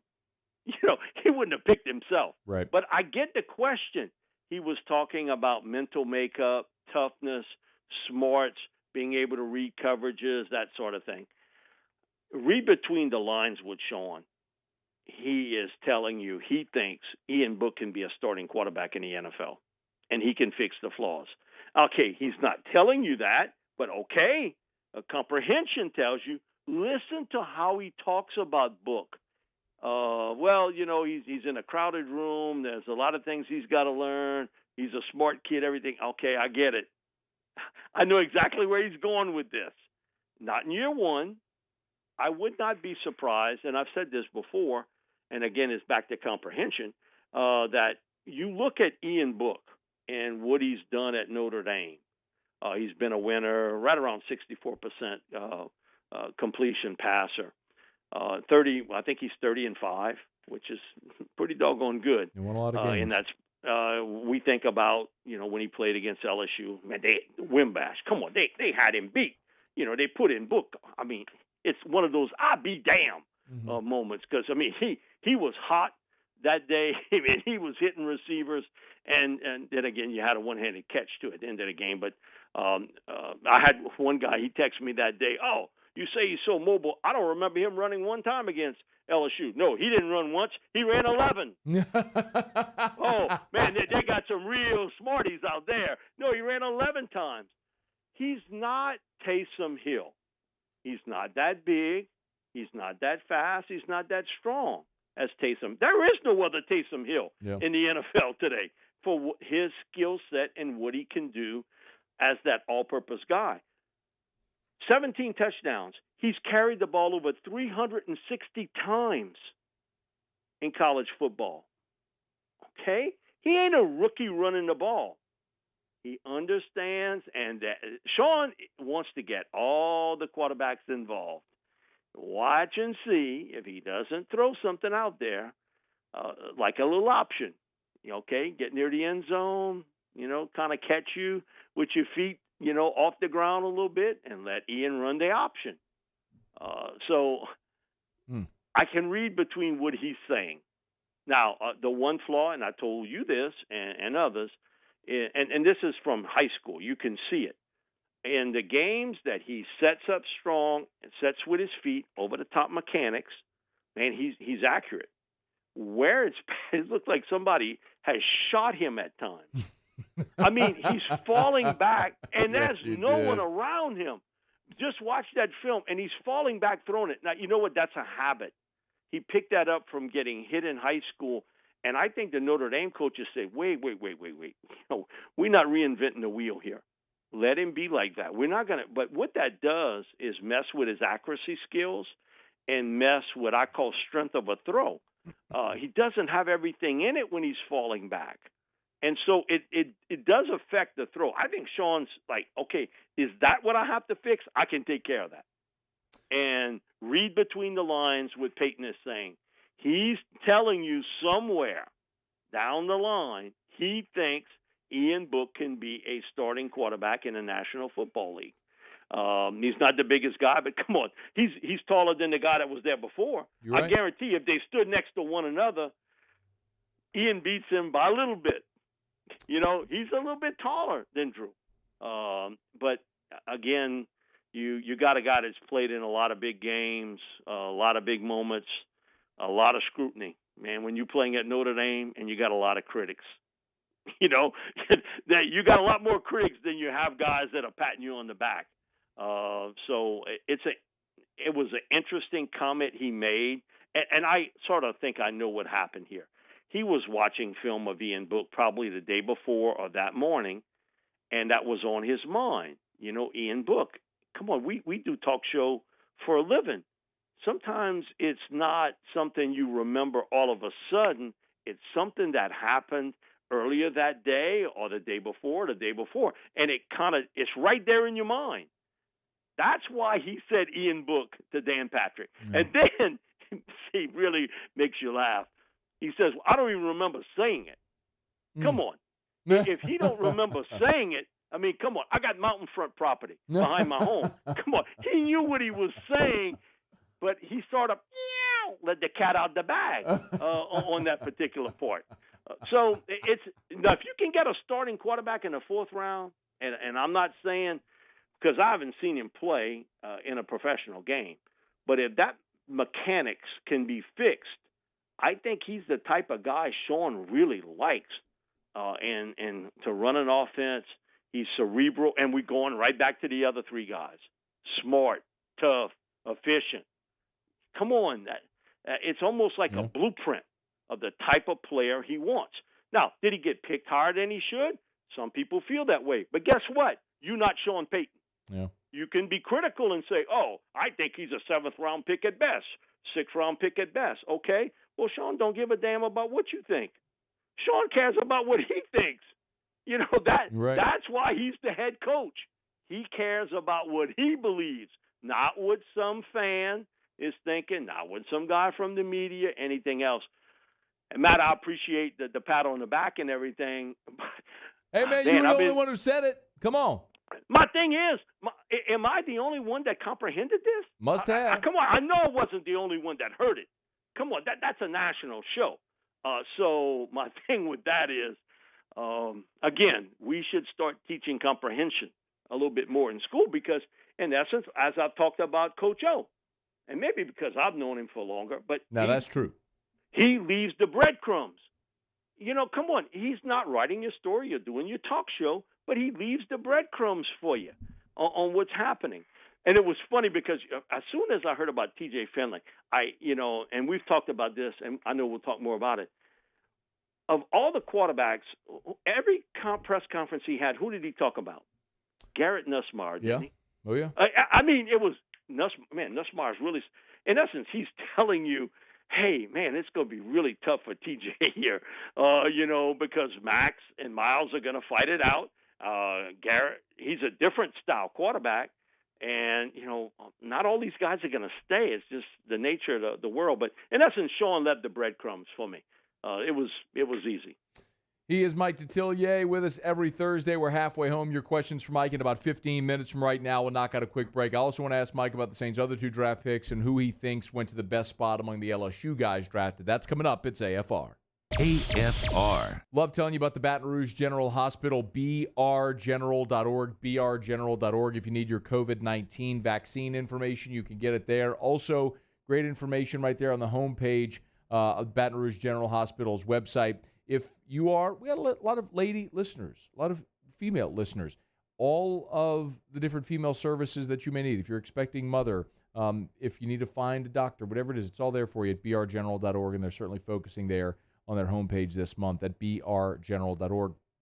If you want to learn more about all the different services, medical services that they offer at the Baton Rouge General Hospital for women or for whatever your medical situation may be. Of course, they've got emergency care. They've reopened the emergency room at the Mid-City location. I continue to remind you they've got the Baton Rouge General location on Bluebonnet, Mid-City, and then the Ascension Neighborhood Hospital, which is now opened as well. Get all the information at brgeneral.org for the Baton Rouge General Hospital, brgeneral.org.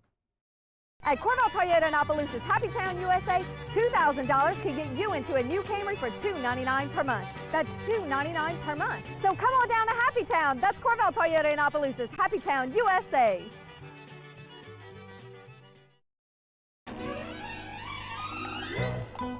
Le posso offrire un caffè? Le posso offrire un caffè? Andiamo insieme da me, non c'è.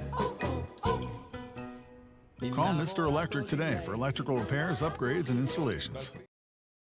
During these challenging times, we know your healthcare needs don't stop. Cancer, accidents, injuries, and heart disease are relentless. So we are relentlessly innovating to keep you safe, both virtually and in person, connecting you with providers remotely, advancing clinical spaces, providing rapid and accurate testing, social distancing, and certified cleaning protocols. We are Auctioner, and we will not slow down. Auctioner Health, innovating healthcare. I've been doing business with Luba for 25 years. They're dependable, trustworthy. It's just the attention to detail with our clients. Our folks have years and years of experience. They're highly trained professionals, but many companies have that asset. What I'd like to think makes Luba a bit different is that we use those talents in a way that truly is dedicated to serving the needs of the folks who depend on us. Eli's always been into grilling. It took us a while to see it, but the signs were there. What are you doing, Eli? I knew grilling was my thing. I have been talking about it throughout my career. Happy with the results? I am. Got the new grill from barbecueguys.com. It performed great. My advice, as I always told my boys, do more of what you were born to do. Barbecue Guys, for those who were born to grill. You want cheese on your burger, Pops? I'll take a little cheese. Starting in 1974, Central Plumbing has served Baton Rouge and surrounding areas for all of their plumbing needs. Through these tough and trying times, we want you to remember that the Payne family is here to continue to support and serve you. As a multi-generational business, there is no job that is too big or too small. Residential, commercial, industrial, hospitality, we're here for anything you need. 24/7, 365. Give us a call, 225-925-8552. It's no secret. The best oysters in Baton Rouge are at Jolie Pearl Oyster Bar. Enjoy mouth-watering South Louisiana flavor and oysters from all over the country. And don't forget our nightly drink specials.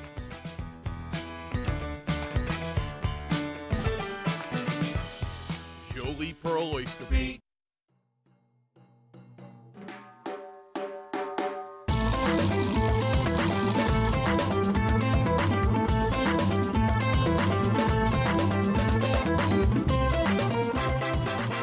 After further review with Matt Moscona, presented by the Aesthetic Medicine and Anti-Aging Clinics of Louisiana, Baton Rouge, Lafayette, and online at theantiagingclinics.com. ESPN Baton Rouge, New Orleans, Alexandria. Our weekly Talk with Mike Detillier is brought to you by the one and only New Orleans original, Cesarac Rye Whiskey.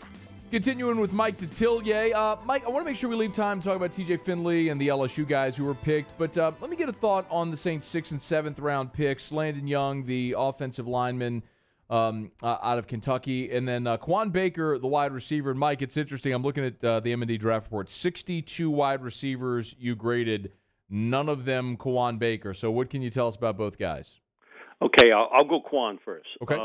He was not really the guy last year at South Alabama.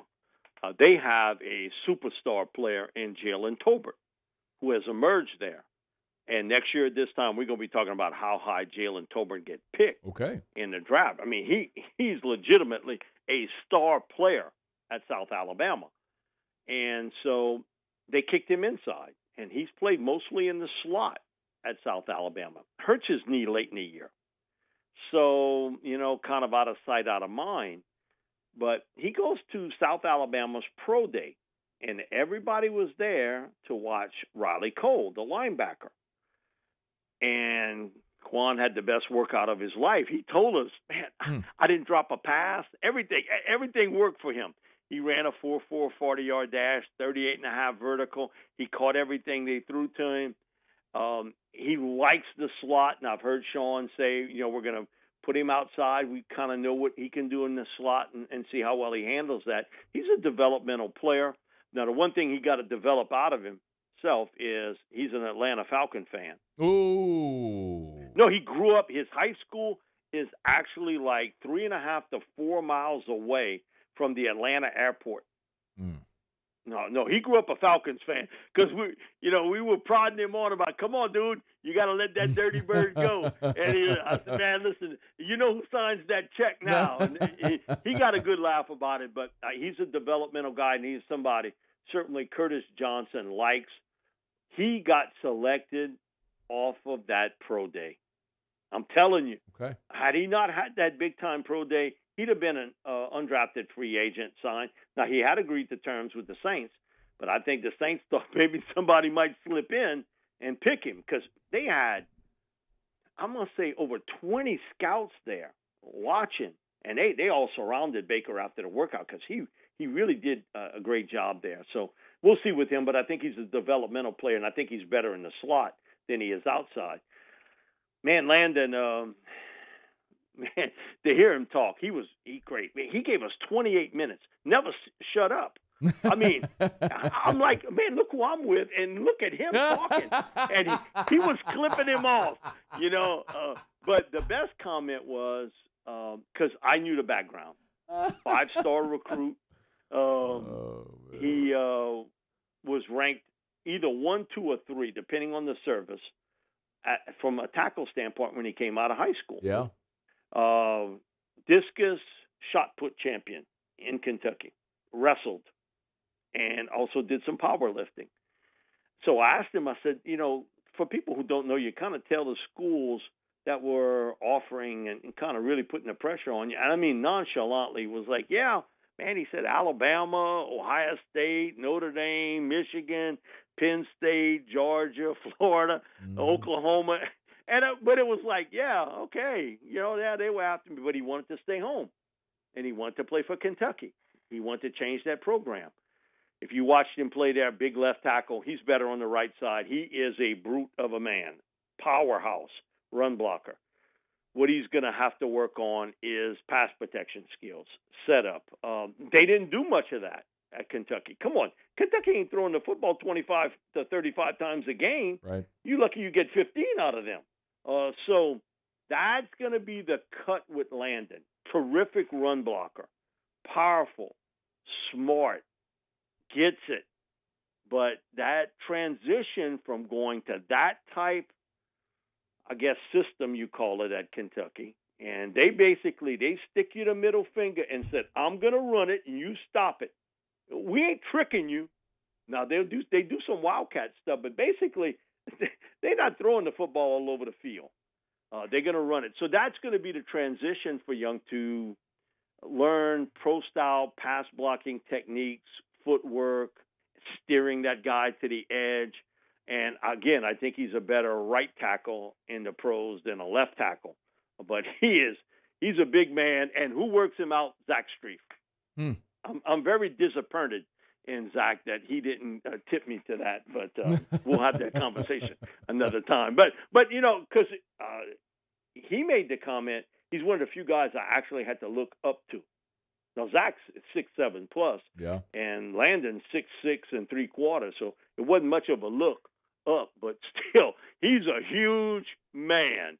And you talk about a talker, man. I love to hunt and fish, and man, he was talking about that sort of thing, so he'll fit in right well. But if you're in a boat with him, you better make it a strong one. No, I saw Faneca years ago, and Faneca used to live in Thibodeau. Man, and I could spot him coming down the bayou in the boat, and that was before Allen lost all that weight. Yeah. And you're talking about a man who's 6'5" and over 300 pounds in a boat. He ain't hiding that size for sure. You got the back end dragging the bottom. Man, that boat's way up in the air. Put it to you that way. Mike, let me get a thought here on the LSU guys who were picked. Who do you think went to just an awesome landing spot? I think it's Jamar. I just, you look at it, his connection with Joe. I mean, we've talked about this. I just worry about can they protect Joe. Yeah. But, man, Jamar's going to be an unreal player there. And great fit, because of his connection with Joe. And we saw it. We talked about it weeks ago that I sort of thought that teams may go to their quarterbacks and say, okay, you've dealt with him. Kind of how do you feel? And it's now leaking out more and more that it's Joe that changed their mind. It was Joe that went lobby for Jamar. Tua with Jalen Waddle. Sure. Jalen Hurts with Devontae. All connections across the board. And Trevor even made the comment that he had maybe a talk. He said it with a smile. Had a talk or two with Urban Meyer about Travis Etienne at running back. So, again, that connection there, I think it's a great fit for it. And as soon as Carolina came up to pick in the second round, and we all sort of knew why Terrace took the dip was because of the injuries. When Carolina came up to pick, I was like, there's no way. Joe Brady ain't letting him off here. And I think that's a great setup there. Joe knows him extremely well from his time at LSU. He's a big receiver with speed, great fit. I just hope with Jabril, the shoulder injury, which we find out a little bit later, that can clear for him because that's a spot for him there, and especially in the coverage part of the game where I think Cox is really good. So if you had to give me one choice, man, it's Jamar going to Cincinnati with Joe Burrow. And isn't that going to become much-watched TV? I mean, for people here, not only in Ohio, but down here to watch Joe and Jamar. Now, you just, hope that they can keep Joe healthy and keep him upright because they're going to put on a show. And he's got T. Higgins and Tyler Boyd. And Joe Mixon's a really good running back. Man, I don't know how many games they're going to win, but they're going to put points up on the board, and they're going to be very entertaining. Mike, and they draft Tyler Shelvin, too, and they picked up Thaddeus Moss. You got a huge LSU connection in Cincinnati now, and obviously in Cleveland, too. The state of Ohio. And look at Cleveland. Yeah, it's taking over LSU players. Like, you talk about Grant, Delpit, Greedy, Jarvis, OBJ. Jacob Phillips. So you got 5 there. Now, the chili sales will go up high in Cincinnati with Tyler. Man, I'm just telling you. Tyler, this is good. This is good stuff here. And it is good. We'll say. Mike Detillier. We'll knock out our final break. When we come back, your questions for Mike, get them in. Tweet me at Matt Moscona. Jump in the Bayou Ford YouTube chat. Get your chili questions in for Mike Detillier via text as well. 396-4400, 396-4400, 225-396-4400. Your questions for Mike D next. AFR. Or you could bypass the chili, go pick up some Bayou ramen. In Electric Depot on Government Street, authentic Japanese ramen. That is Bayou ramen. From our friends over at Ichiban, If you have not yet tried Bayou, y'all give it a go. I am telling you, it will knock your socks off. You'll find your favorite flavor. I promise. I don't mind saying this. I don't even know what's on the menu. I cannot pronounce a lot of that stuff. I don't know what it is, but their staff can certainly help you. And if you know what type of flavor you might be looking for, you will love it. Indoor and outdoor, all-weather patio dining in the Electric Depot on Government Street. And Sweet Society is attached to Bayou. Like, it's in the same building right through the lobby area. So you can go have your dessert after you eat your ramen from Bayou in Electric Depot. Government Street, Mid-City. It's come such an awesome way, and Bayou is a big part of that. Check it out. Bayou Ramen in Electric Depot on Government Street. A certified pre-owned vehicle means that it's been certified by factory-trained technicians. It meets a stringent criteria of over 155-point inspection. We want to make sure that vehicle is mechanically sound and that we have a warranty to back it up. There's no mileage limitation. You can be assured that you're driving a vehicle, you got a good value, you'll get that special financing, those special incentives on certain models, and some of the other amenities that you get with the certified pre-owned vehicle. I've been doing business with Luba for 25 years. They're dependable, trustworthy. It's just the attention to detail with our clients. Our folks have years and years of experience. They're highly trained professionals. But many companies have that asset. What I'd like to think makes Luba a bit different is that we use those talents in a way that truly is dedicated to serving the needs of the folks who depend on us. Yo, Jacob Hester here for Patient Plus Urgent Care Center, the place that can be at your convenience during those inconvenient times. I know they've been that for me. I've got 4 boys, right? So sometimes stitches happen, and they have 6 convenient locations, one close to you to be able to be convenient for you. Remember, you can also check in online. PatientPlusUC.com is the website. That way you skip the line as well. Patient Plus Urgent Care Center, get in and get better. At All-Star Toyota, you get it all. If you're in the market for an all-new Toyota vehicle, come see our friendly and knowledgeable sales team at All-Star Toyota. Located in Baton Rouge at the corner of Airline and Goodwood, we've been serving our community since 2005 by offering a large selection of new Toyota cars, trucks, and SUVs. Get behind the wheel of your dream car and take a test drive at All-Star Toyota today. What if you could truly energize your body and mind from the most fundamental level? Your cells. Cellivate is a revolutionary health-aware approach to energy, focus, and mood enhancement, packing everything you need to optimize your mind and body from the inside out. The unique formula combines top-notch cellular energizers, nootropics, herbal extracts, and powerful antioxidants, all in one sugar-free 12-ounce can. Elevate your cells. Cellivate. Are you a licensed contractor? There's lots of good contractors in Louisiana doing work the right way, but unfortunately, too many unlicensed contractors are working outside the licensing requirements. Working as a contractor in Louisiana requires a license for the company doing the work. The Louisiana State Licensing Board for Contractors wants to help you get licensed to allow you to conduct work legally. It's not difficult to get the license. We can help you. Go to lacontractor.org for more information. Licensed contractors, it's the law.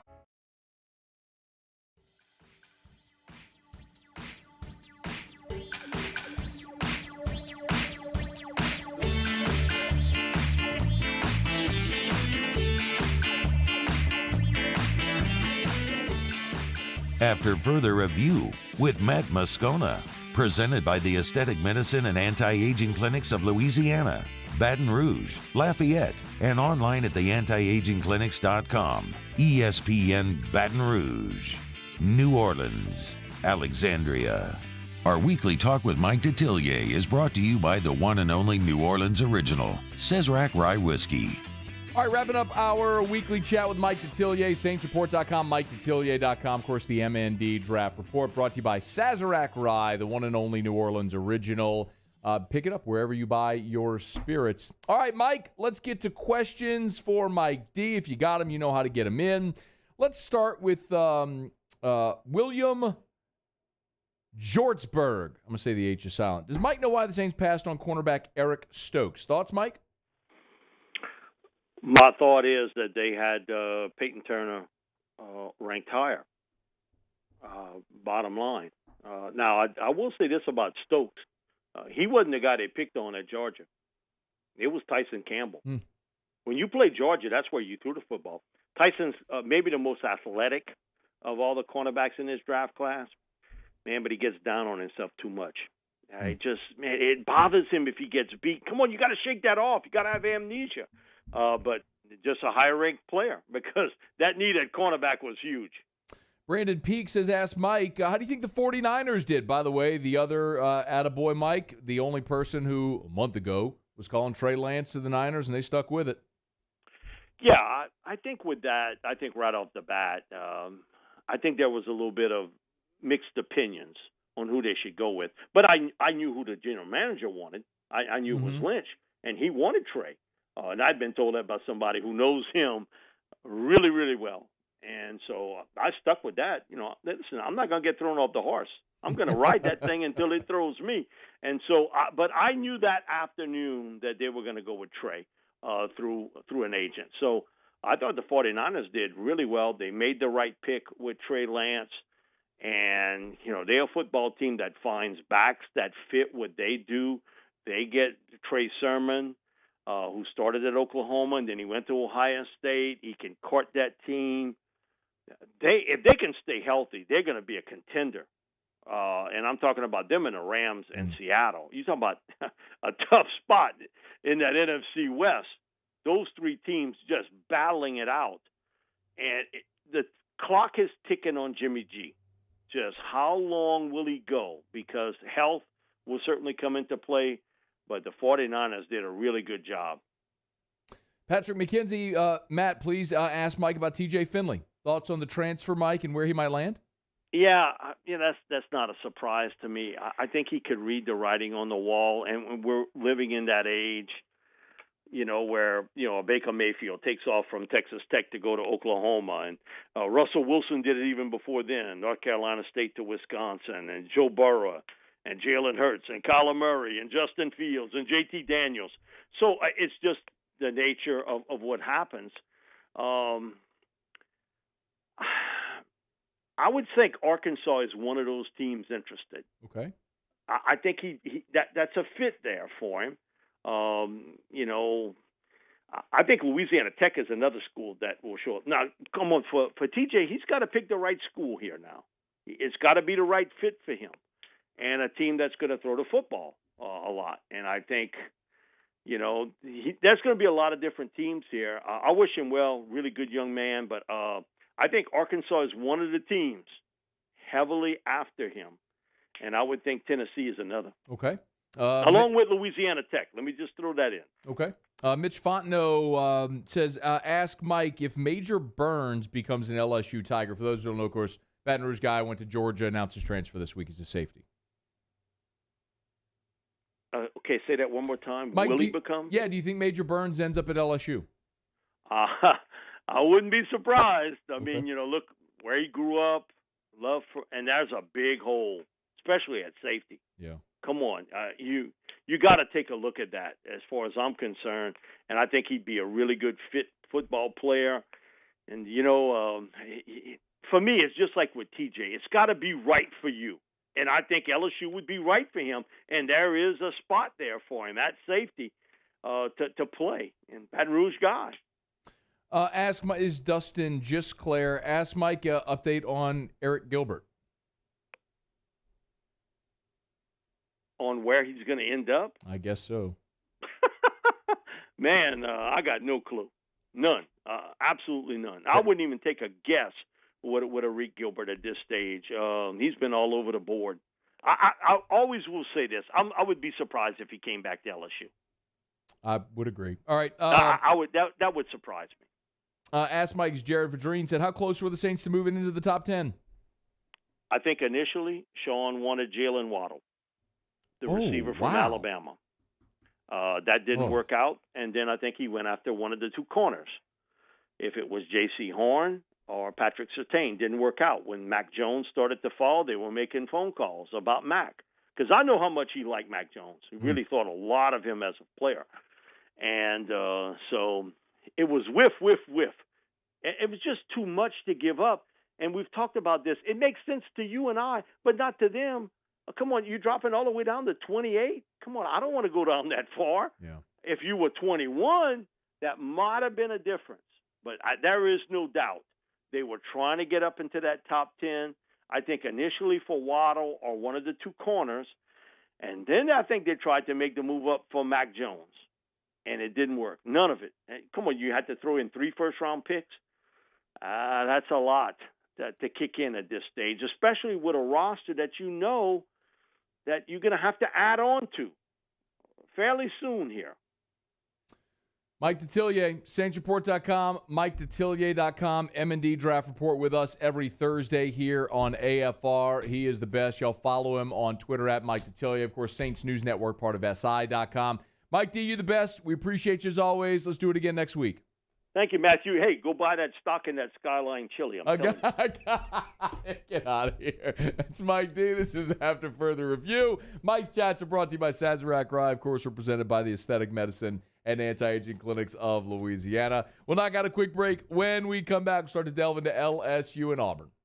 AFR. Brought to you by Shawbills Tire and Auto Service. ShawbillsTire.com with 18 locations in South Louisiana. Find the location nearest you at ShawbillsTire.com. Bumper-to-bumper auto service and name brand tires at wholesale prices. So, you need an oil change? Go to Shawbills. Need your tires rotated? Go to Shawbills. That check engine light pops on the dash? Take it to Shawbills. Bumper-to-bumper auto service and name brand tires at wholesale price. I'll tell you also, one of the great things about going to Shawbills, and I will do this, when I need service, I'll plan to just wait on my vehicle because I get a lot of work done. It's very clean. It's not like, it smells like a grease rag. They have leather furniture. They got flat screen TVs. They have free Wi-Fi. They've got comfortable furniture. They've got a Keurig. You can make yourself a cup of coffee. It's clean and spacious.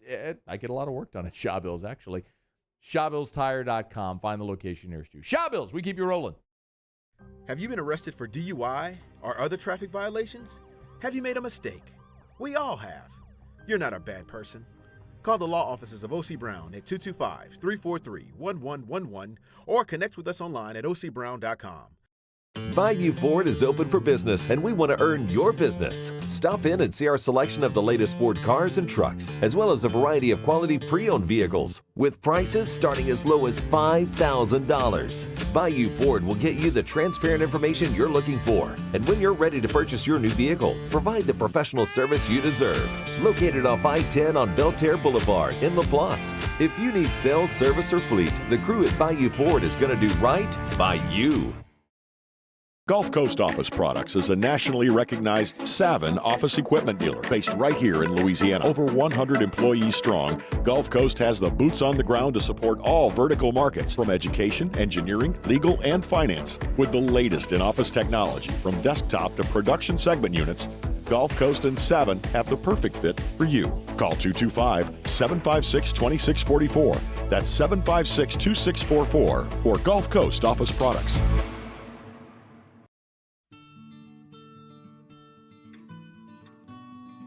This is a house call. This is a follow-up appointment. This is a diabetes checkup. This isn't just more convenient care, it's more advanced care. This is innovating healthcare at Louisiana's #1 hospital, Auctioner. I'm Jay Ducote. I grew up learning how to cook at LSU tailgate parties and right in my own backyard. And I created JD's Louisiana products to bring that Louisiana flavor to you at home for your backyard cookout. JD's Louisiana barbecue sauce, Louisiana molasses mustard, spicy and sweet barbecue rub, and more are available at your local supermarkets or by logging on to jducote.com/shop. Put in promo code CST for 25% off at checkout.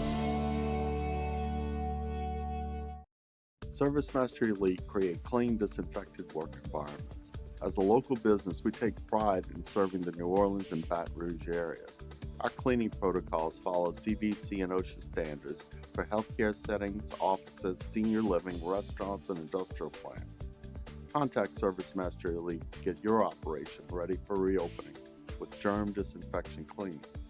Service Master Elite, the trusted choice in professional cleaning since 1996. Well, I've had back pain now and then, but it got so bad I couldn't even bend over. I didn't want to resort to pain pills, so I chose Peak, hoping they could relieve the pain. They got me active again. I even lost weight. I believe in better. I chose Peak. Choose Peak Performance Physical Therapy.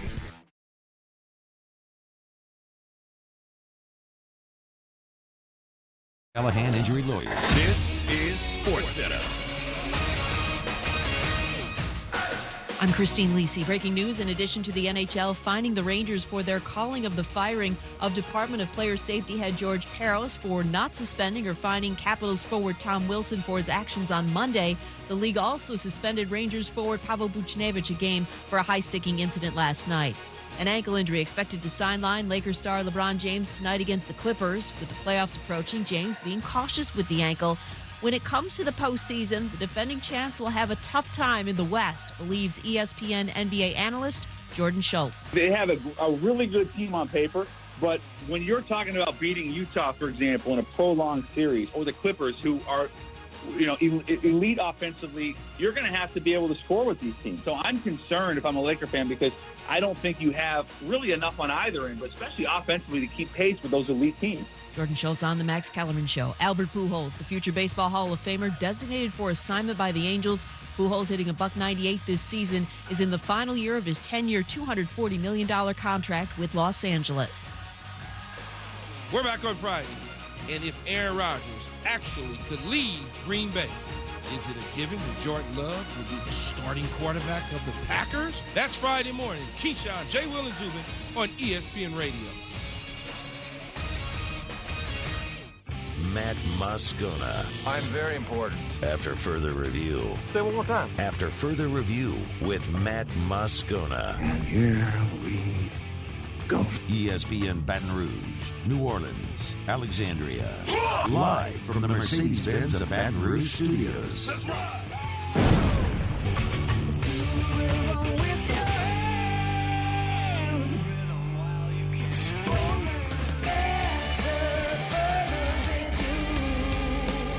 Hour 3, off we go. Welcome aboard. Glad you're with us. AFR, presented by the Aesthetic Medicine and Anti-Aging Clinics of Louisiana. I'm Matt. This is Shaq O'Neal, and I hate Matt. Paul O'Neal. They're chanting Paul O'Neal's name. Muso. And Mr. Toby Time Play.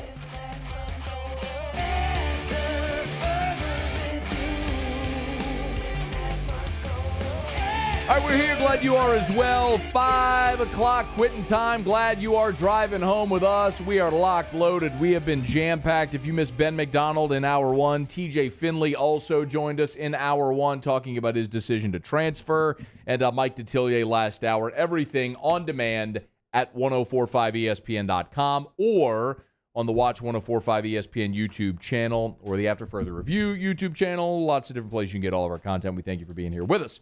LSU and Auburn, Game 1, 6:30, ESPNU television, or, of course, you can listen on our sister station, Eagle 98.1. Starting lineup, not posted yet. Hopefully it'll be posted by the time we get out of here, and we'll run through it when we have it. A couple of things that you need to know about this series as we kind of break down LSU and Auburn to get ready. By the way, I love having primetime baseball on Thursday and Friday. I know we've traditionally always just had Friday, Saturday, Sunday. It feels like this year, more than most, they've had Thursday. I know, like with Easter now, it's always a Thursday, and LSU will usually draw some of these primetime games on Thursdays because they're LSU and they're a brand. I love this. I love having. Maybe I'm just selfish because I love. It's really good for the content, right? We could preview a game on Thursday. We can recap, preview Friday. It just gives you an extra day of content for the weekend. But I really like being able to go home on Thursday and watch LSU primetime. Muse, do you like the Thursday, Friday, Saturday series? Or would you prefer Friday, Saturday, Sunday? No, I like them. I don't mind them, but they do throw my week off a little bit. I get so used to Friday, Saturday, Sunday that when they play on Thursday, I think it's Friday. And I always constantly call Thursday night, Friday night game. And then, aside from that, just functionally speaking, do you like Thursday, Friday, Saturday? I do. Me too. It gives you Sunday. I can do things on Sunday. You get your Sunday. Absolutely. You have your whole Sunday for the weekend, and for the show purposes, we have Thursday to preview, Friday to recap, preview. Right. It's just way, way better. I wish they would. But it's the same thing that the NFL did with the draft, right? The NFL was always a Saturday, Sunday draft. And about 10 years ago, Roger Goodell made a good call. They moved the draft to primetime. They moved it to primetime. First round Friday night, or first round Thursday night, round 2 and 3, primetime on Friday gives you 2 nights of primetime television coverage. It was very smart. And college baseball is trying to grow. And so having games on Thursday night and primetime is a good idea. Thursday and Friday night, it's a good idea. So anyway, I like Thursday night baseball. Auburn, not a great team. We talked about them a little bit. This is a team that is 13th in the SEC in team ERA. They are 13th in the SEC, which is second to last, in strikeouts per 9 innings. You are not going to see big power arms that dominated LSU early in the season. You are going to see not very good SEC pitching. That's what it is. Now, Plainsman Park plays like a matchbox, so balls will fly out of that yard. Auburn is third in the SEC in homers behind Arkansas and LSU, and there's a reason for it. The ball will carry out of that park. But both teams get to play at the same park this weekend, and that benefits LSU, which we know can certainly hit for power also. The tricky part about Auburn is that they are also a team that can hit. And LSU's pitching staff outside of Marceau Labus has not been good. They certainly have not been consistently good. So when you go into this weekend, you know very clearly that no lead is safe if you're LSU. I mean, you learned this game 3 against Ole Miss. If you didn't already know it, you better score and keep scoring and not stop scoring, because if LSU hypothetically has a lead when Landon Marceau hands the ball off to the bullpen, even if it's 6-0, 6-1, you feel good about it? You feel good about those last 3 or 6 outs with the bullpen against this Auburn offense? I don't. Score a lot, don't stop scoring. Ever this weekend.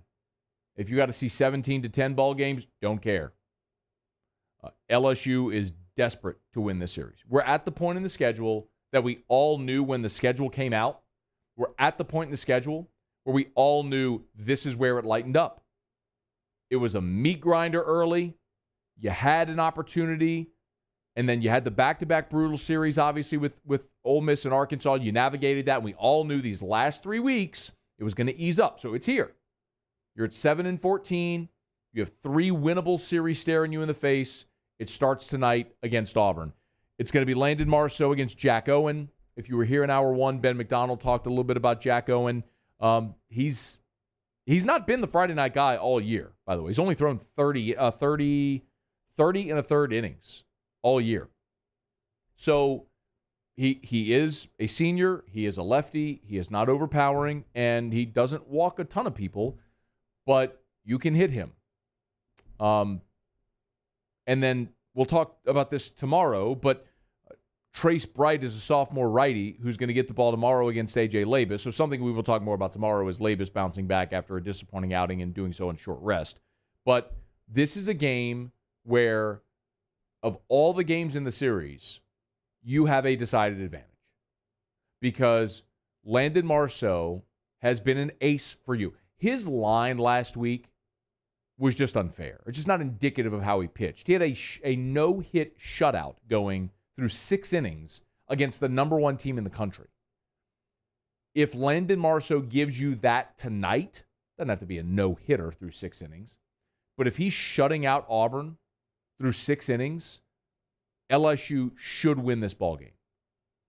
Now, a lot of people have asked, Paul Maneri mentioned it yesterday when he met with the media, that he's not sure what he's going to do on Sunday yet, and if they need Mikhail Hilliard out of the bullpen early in the week, they'll use him.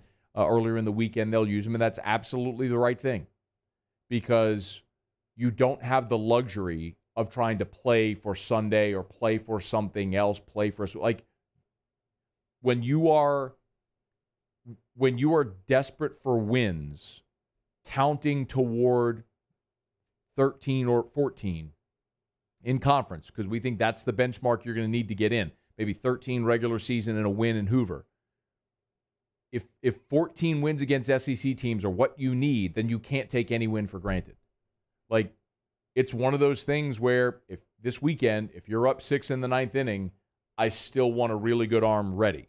I'm not saying throw Devin Fontenot out there if you're up 6, or Garrett Edwards out there if you're up 6 in the 9th, but have them stretching in case if things get hairy, because you just cannot take anything for granted this weekend where you got to stockpile wins against a team which is tied for the worst record in conference.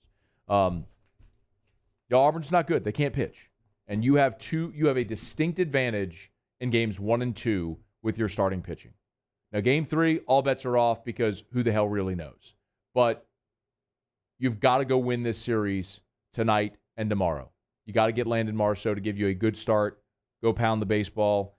See if you can steal game 1 over at Auburn. Put yourself on track to win the series. LSU's had a lot of success against Auburn.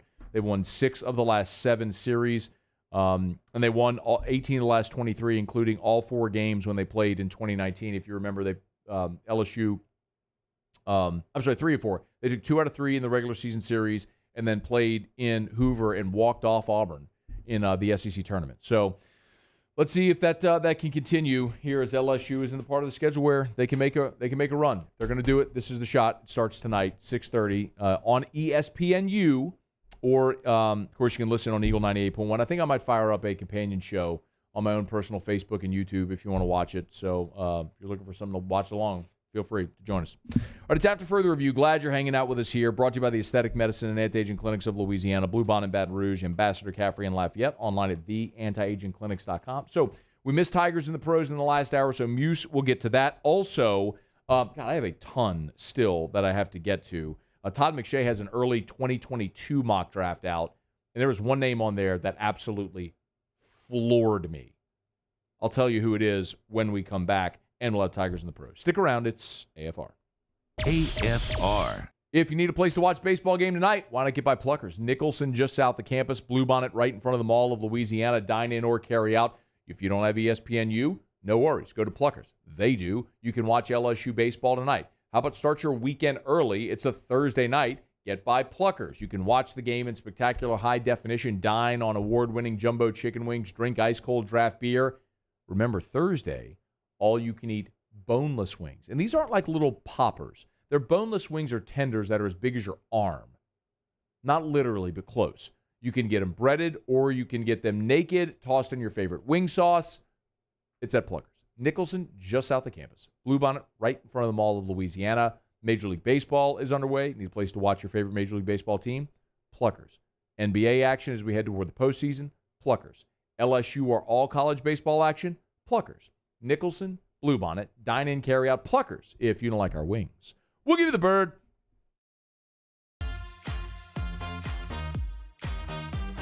Vizzy, the first hard seltzer with antioxidant vitamin C.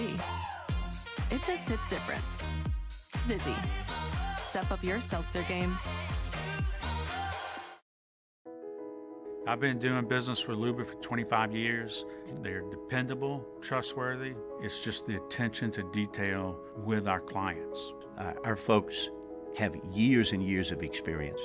They're highly trained professionals, but many companies have that asset. What I'd like to think makes Luba a bit different is that we use those talents in a way that truly is dedicated to serving the needs of the folks who depend on us. Oh, hey, what's up? It's Big D and Bubba, 100.7 The Tiger Morning Show. We'd love for you to join us every weekday, 4 a.m. till 9 a.m. Yeah, everything you want in a show. Country music. We got laughs. We got celebrity in-studio guests. We just need you. Join us every weekday morning, 4 a.m. to 9 a.m., right where it all started. That's right. Louisiana's country station, 100.7 The Tiger.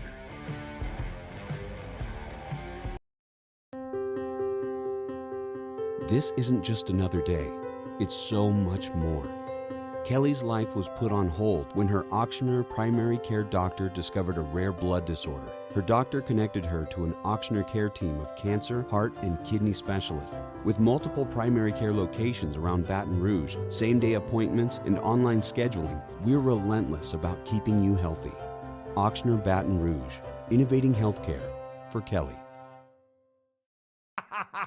Can you feel it? Spring is almost here, and if you got a new boat for Christmas or you just want to take your boat to a new level, you want front-to-back boat service, HD displays, live sonar that show the fish before you cast, trolling motors. At Front to Back, they got not one, but two NMEA certified techs for all of your marine electronic needs. How does a brand new speaker system sound? Well, guess what? They do that too. So call 225-928-9644 or go to Front to Back Boat Service. 50 years ago on Easter Sunday, Breck's Baton Rouge Zoo proudly opened our doors, and we've been hopping ever since. 5 decades of connecting people with animals, teaching our community about the problems facing wildlife and how we can help, and working with zoos across the world to protect endangered species. Today, our future is taking flight by stretching the possibilities of what your zoo can become, while we keep it fun and affordable for everyone. Thanks for coming along. Have you been arrested for DUI or other traffic violations? Have you made a mistake? We all have. You're not a bad person. Call the law offices of O.C. Brown at 22...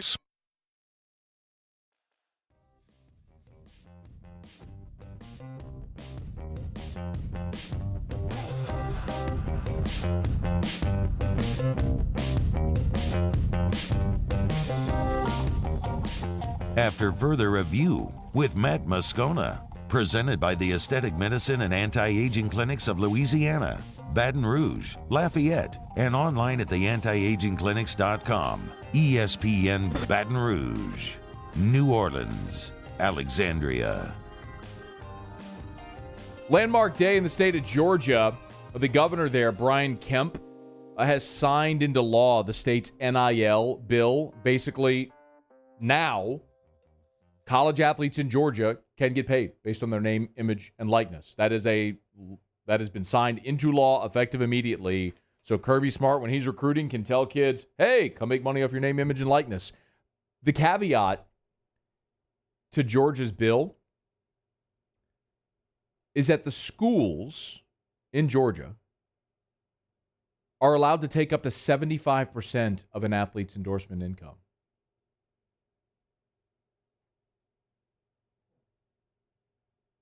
Hey, kid, that's great that you just signed a $10,000 deal. We're going to take $7,500 of it.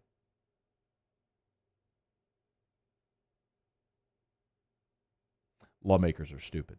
Not all. I'm sure if you're listening and you're a lawmaker, you're probably brilliant. But the other ones is who I'm talking about. But I will say, there's no way if you're Georgia Tech, Georgia Southern, like they would have NIL. But hey, maybe they would. They might. Who knows? You would get crushed in recruiting if you were taking these kids' endorsement, right? I mean, there's no way that the schools would actually be stupid enough to do that. But I'll keep going back. Do you remember when California's Governor Gavin Newsom went on LeBron's show and signed the California NIL bill? Do you remember that? It was a landmark day because they were the first to do it. That was September of 2019. 2 years ago, almost 2 years ago. And theirs was signed to go into effect January 1st, 2023. They basically said, hey, NCAA, we're giving you 4 years. This is coming. You have 4 years to get your poop together and get something done. And a lot of other states said, bleep it, we ain't waiting 4 years. And the NCAA has continued to drag their feet. They made their bed. They'll sleep in it. Your fault. I'm not sympathetic at all toward you.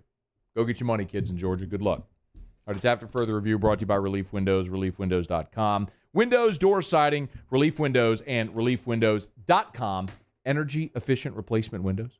Beautiful entry doors. Hardy plank and vinyl siding. Oh, by the way, they're hiring. If you want more out of your career, maybe you're leaving a job right now at 518 that you don't love and want to make more money and want a different challenge every day, how about Relief Windows?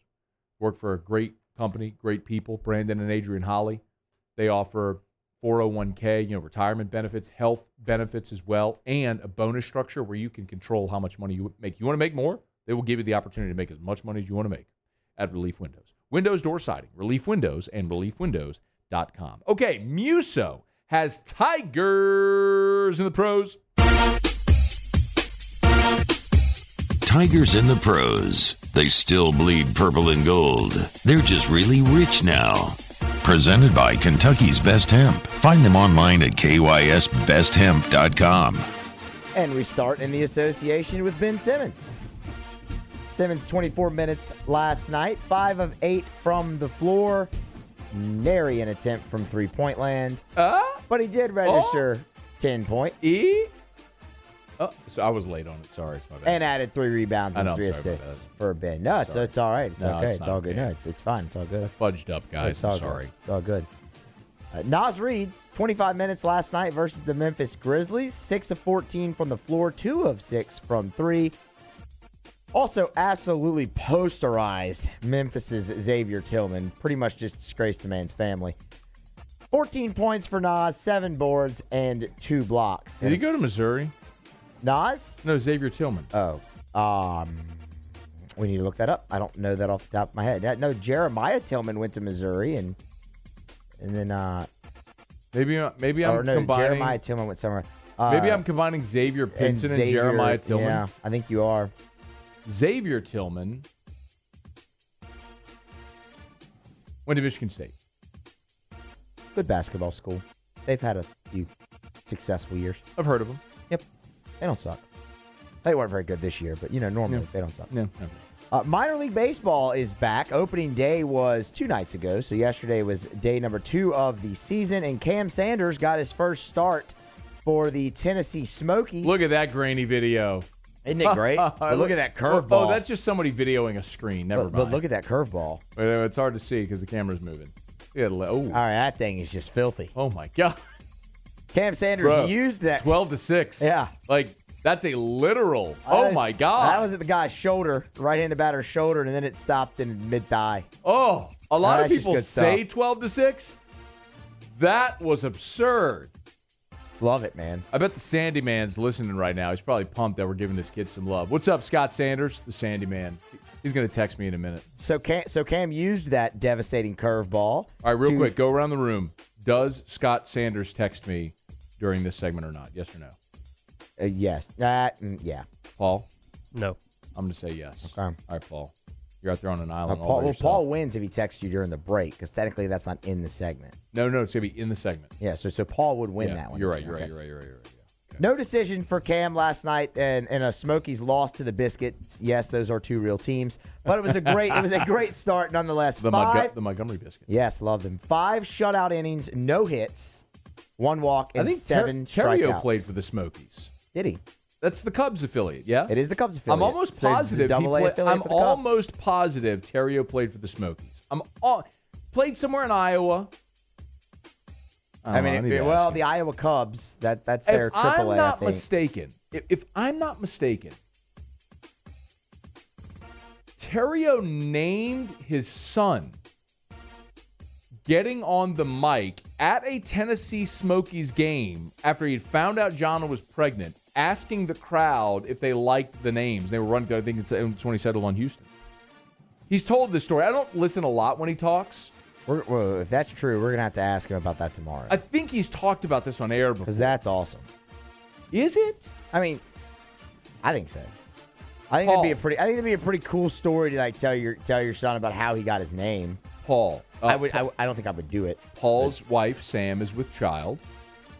Does anybody say with child anymore? You just did, but probably not. No. Okay, sorry. Sam is prego. There you go. She is. Preggers. That too. Pregnant. Yeah, sure. Knocked up. No. Bun in the oven. I mean, no. Yeah, if people say that, that's just weird. Okay. Pizza in the oven. I like it. Okay. I forgot what we're talking about. Oh, would Sam approve of you going publicly in front of people, like in a stadium or on a radio show, putting out baby names to see the reaction? She'd be okay with the reaction, but I don't know if she would let them decide on what we name it. Got it. That would also require you publicly going in front of people on a microphone. Which, I mean. This is true. My guy. All right. Sorry, Paul. You, whatever your name is. Keep doing the thing you were doing. Yeah, so that's our minor. That concludes the minor league section of Tigers and the Pros. We'll go back to the show, and we'll go to the Bronx, where the Yankees once again defeated the Astros last night. DJ LeMahieu 1 for 3, run scored, a walk, and a K. Average sits at 279. Again, no, he went to high school in Michigan. I just feel like he should have gone to Catholic. Maybe he went to a Catholic high in Michigan. I don't know. I don't think he did. It wasn't, but maybe. And then Alex Bregman went 1 for 4 with a run scored, 293 average on the season. For Bregman, absolutely not. He's from New Mexico. He's also Jewish. And he is Jewish. You were correct. But that doesn't mean Jewish people can't go to Catholic high. That's true. Also true. That is, however, the end of Tigers and the Pros. Presented by KYSBestHemp.com. KYSBestHemp.com. Kentucky's best hemp. Make sure you use the promo code AFR30 to save 30% off your order. All natural CBD if you have inflammation. Actually, Lady Jag downstairs told me. I gave her some the CBD gummies.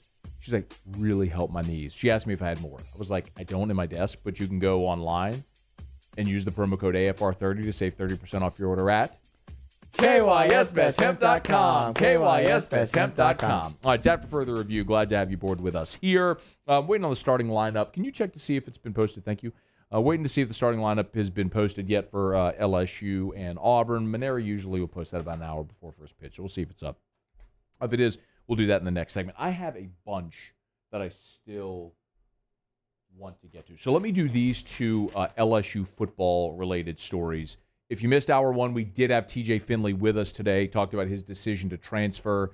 That's on demand at 1045ESPN.com. Of course, AFR On Demand brought to you by Breck Golf. Both Kim Mulkey and Mickey Joseph have had their contracts approved by the Board of Supervisors. Kim Mulkey, 8-year contract, $2.5 million per. It'll increase to approximately $3.3 million by 2029. Also, they approved an increase in season ticket prices for women's basketball, as well they should. Got to pay for that. The interesting thing is Mickey Joseph. Mickey Joseph got a new 2-year deal that'll pay him $500,000 in year one, $550,000 in year two. Last year he was making $407,000. He's entering the final year, paying him $407,000. So he's getting about $100,000 a year raise. Doggone it. I thought it was Scott Sanders maybe texting me. It's not. It was Terrio. Terrio played for the West Tennessee Diamond Jacks. Anyway. What does this say about Mickey Joseph and the job he does? Keep in mind, this is total praise for Mickey Joseph. He had never coached receivers when he got here. And realistically, LSU, the primary reason is LSU always has to have someone on staff, always, with ties to New Orleans. It was Frank Wilson. When Frank Wilson left, they hired Jabbar Jalouk. When Jabbar Jalouk left, they brought in Mickey Joseph. Like, you have always got to have someone on staff with ties to New Orleans that can recruit New Orleans. So Mickey Joseph was that guy, but he never coached receivers. So if you remember, back in 2017, they had Jerry Sullivan hanging around. He was the technical receiver guy. And even though he was an analyst, he was, I don't know if I should say this, but what the hell? He was kind of the one working with the receivers. And then Jerry Sullivan became the on-field guy, passing game coordinator, but he worked with the receivers, even though Mickey Joseph was receivers coach. And then Joe Brady and Scott Linehan. Now DJ Mangus is back. People think Brady worked with the quarterbacks. Brady worked with the receivers. Even though he's had help coaching receivers, Mickey Joseph keeps getting promotions. He's associate head coach. He's making $500,000. He was pursued by Nebraska. He was pursued by Southern before they hired Jason Rollins to be their interim head coach. Like, Mickey Joseph is such a glue guy on staff. And the thing that I've been told so many times by people on staff in that building is nobody on staff works harder than Mickey Joseph. Like, he works so hard to become a better technical receivers coach as well, even though he's never coached the position before he got here. You could tell, man, like, they do not want to lose him. He is such an integral part of what they do at LSU. So congrats to Mickey Joseph on his new 2-year deal. The other LSU football-related thing that I wanted to talk about here is Todd McShay has come out with his new 2022 mock draft. So an early mock draft for next year. They use like a season simulator to come up with the order of selection. They got the Houston Texans picking first overall, taking Kayvon Thibodeau, the defensive end out of Oregon. You got Keaton Slovis going 2 overall to Detroit, kid from U.S. quarterback from USC. 3rd overall, Derek Stingley Jr., cornerback LSU. How you, Darren? First corner off the board, and that would be the highest. The highest drafted defensive player in LSU history would be Tyson Jackson, who went 3. Unless if there's someone from a bygone era that I'm not familiar with who went 2, which could have happened, I guess. I mean, Jerry Stovall went 2, but he was a running back. Anyway, so, but it goes to show you everything we've said about, you know what's so interesting when I saw this too? Had a conversation with Ryan Clark at Traction like 3 or 4 years ago. Derek Jr. was still in high school at Dunham. And he was working out at Traction one day, and Ryan said he's going to be the first cornerback taken in his NFL draft. I mean, I can say it now, and it's like, well, of course he is. I mean, he was an All-American as a freshman. It's like he's right. But when he was a high schooler, when he was still in high school, like we've heard about a lot of guys that are going to be the next this or that or great. Like he was saying that in high school, like that kid is going to be the first cornerback taken in his NFL draft class. And the other thing Ryan told me too is that he'd be a better safety than a cornerback. Told me that in high school. I'll be damned, man. 2 years of Derek Stingley, and everybody's excited to see what he's going to do this year. Anyway, for what it's worth, they got the Saints picking 19th overall, taking George Pickens, the wide receiver out of Georgia. He's coming off a torn ACL that scares the hell out of me, but George Pickens is a freak show, and I'd love to see him in New Orleans if he's healthy. The name I said there was one name that shocked me, floored me. How about this? Actually, Muse, I'm going to let you guess if you want to. I'm going to let you guess. 28th overall, it is to Detroit via the Rams with the Stafford trade. It is another LSU player. So Stingley, he's got going 3rd overall. Who's the other LSU player that Todd McShay has going in round 1 in the 2022 draft? Miles Brennan. No. And honestly, just based on this draft, remember he's got Keaton Slovis on the Detroit 2nd, and then this is Detroit picking at 28. Oh, yep, see. So I know you weren't thinking that. That's fine. How much I was paying attention. Another LSU player. I'm thinking offensive lineman, Ed Ingram. No. Paulie, you want to guess? I thought you would say Ollie Gay. Ollie Gay splashed last year. Oh, wow. Early. Yeah. But it's not. Oh. It's a guy who's never played for LSU.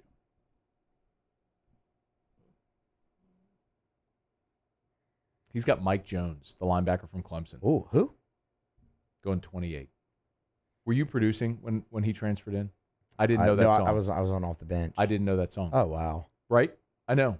I'm floored by the fact that I didn't know that. I mean, that was very much It's a good song. My club era. I mean, I absolutely would have. I had to have heard it, but there's a black hole in my brain where Mike Jones is, where he resides, apparently. I just had no idea. Todd McShay mocks Mike Jones 28th overall.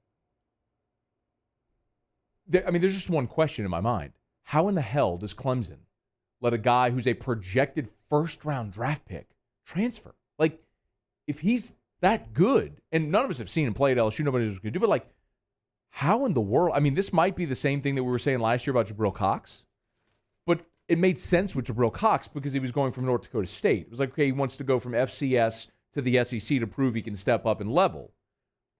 I'm going from Clemson.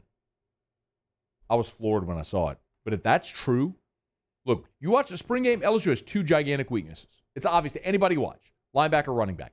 And we also talked about, well, none of your running backs were playing in the spring game. And maybe your 3 best linebackers with Bug Strong, Micah Baskerville, and Mike Jones weren't playing either. If LSU's bringing in a first-round draft pick at linebacker, that solves the biggest hole on your defense. Floored when I saw it. No pressure, kid. All right, it's after further review. Glad you're with us here. Let me knock out a quick break. When we come back, see if LSU has posted the lineup for Game 1 against Auburn. We'll get to that. Also, there's a bunch of other stuff. I still got to empty the bag that I want to get to, including Sean Payton on with Rich Eisen talking about the quarterback position this year in New Orleans, and also Jimbo Fisher poking the bear in Tuscaloosa. Not the bear that died 30 years ago, 40 years ago. Like the current little man bear who's, you know what I mean. It's AFR. AFR. Brought to you by Insurance Network of Louisiana. I tell you every day, better coverage for less money. Jay emailed me today. So Matt wrote auto, home, and umbrella package yesterday for an AFR listener named Joe. Joe had been with Allstate for 9 years. Allstate people, listen up. Been with Allstate for 9 years. Had terrible coverage. They didn't save him any money. They were actually about $400 higher, but they got him properly covered. He had low liability, needed a lot more than he had no idea what any of his coverage meant after they explained it to him and they even added an umbrella policy. They went over a few different claim scenarios, explained where he had gaps in his coverage. In the end, he was actually just really grateful that someone took the time to explain all that to him to be properly covered. I know that feeling. I was underinsured. They're not always the cheapest, but they will get you properly covered. 293-0450. Gulf Coast Bank and Trust is giving our customers the power to bank anywhere, anytime during this challenging event. And we're right there with you. Our mobile banking app is a smart way to manage your money and time. Gulf Coast Bank and Trust, the bank that cares about you. At All-Star Toyota, you get it all. If you're in the market for an all-new Toyota vehicle, come see our friendly and knowledgeable sales team at All-Star Toyota. Located in Baton Rouge at the corner of Airline and Goodwood, we've been serving our community since 2005 by offering a large selection of new Toyota cars, trucks, and SUVs. Get behind the wheel of your dream car and take a test drive at All-Star Toyota today. Yo, Jacob Hester here for Patient Plus Urgent Care Center, the place that can be at your convenience during those inconvenient times. I know they've been that for me. I've got 4 boys, right? So sometimes stitches happen, and they have 6 convenient locations, one close to you to be able to be convenient for you. Remember, you can also check in online. PatientPlusUC.com is the website. That way you skip the line as well. Patient Plus Urgent Care Center, get in and get better. Starting in 1974, Central Plumbing has served Baton Rouge and surrounding areas for all of their plumbing needs. Through these tough and trying times, we want you to remember that the Payne family is here to continue to support and serve you. As a multi-generational business, there is no job that is too big or too small. Residential, commercial, industrial, hospitality, we're here for anything you need. 24/7, 365. Give us a call, 225-925-8552. What if you could truly energize your body and mind from the most fundamental level, your cells? Cellivate is a revolutionary health-aware approach to energy, focus, and mood enhancement, packing everything you need to optimize your mind and body from the inside out. The unique formula combines top-notch cellular energizers, nootropics, herbal extracts, and powerful antioxidants, all in one sugar-free 12-ounce can. Elevate your cells. Cellivate. Bayou Ford is open for business, and we want to earn your business. Stop in and see our selection of the latest Ford cars and trucks, as well as a variety of quality pre-owned vehicles, with prices starting as low as $5,000. Bayou Ford will get you the transparent information you're looking for, and when you're ready to purchase your new vehicle, provide the professional service you deserve. Located off I-10 on Belterre Boulevard in LaPlace. If you need sales, service, or fleet, the crew at Bayou Ford is going to do right by you. Le posso offrire un caffè? Andiamo insieme da me, non c'è. Call Mr. Electric today for electrical repairs, upgrades, and installations.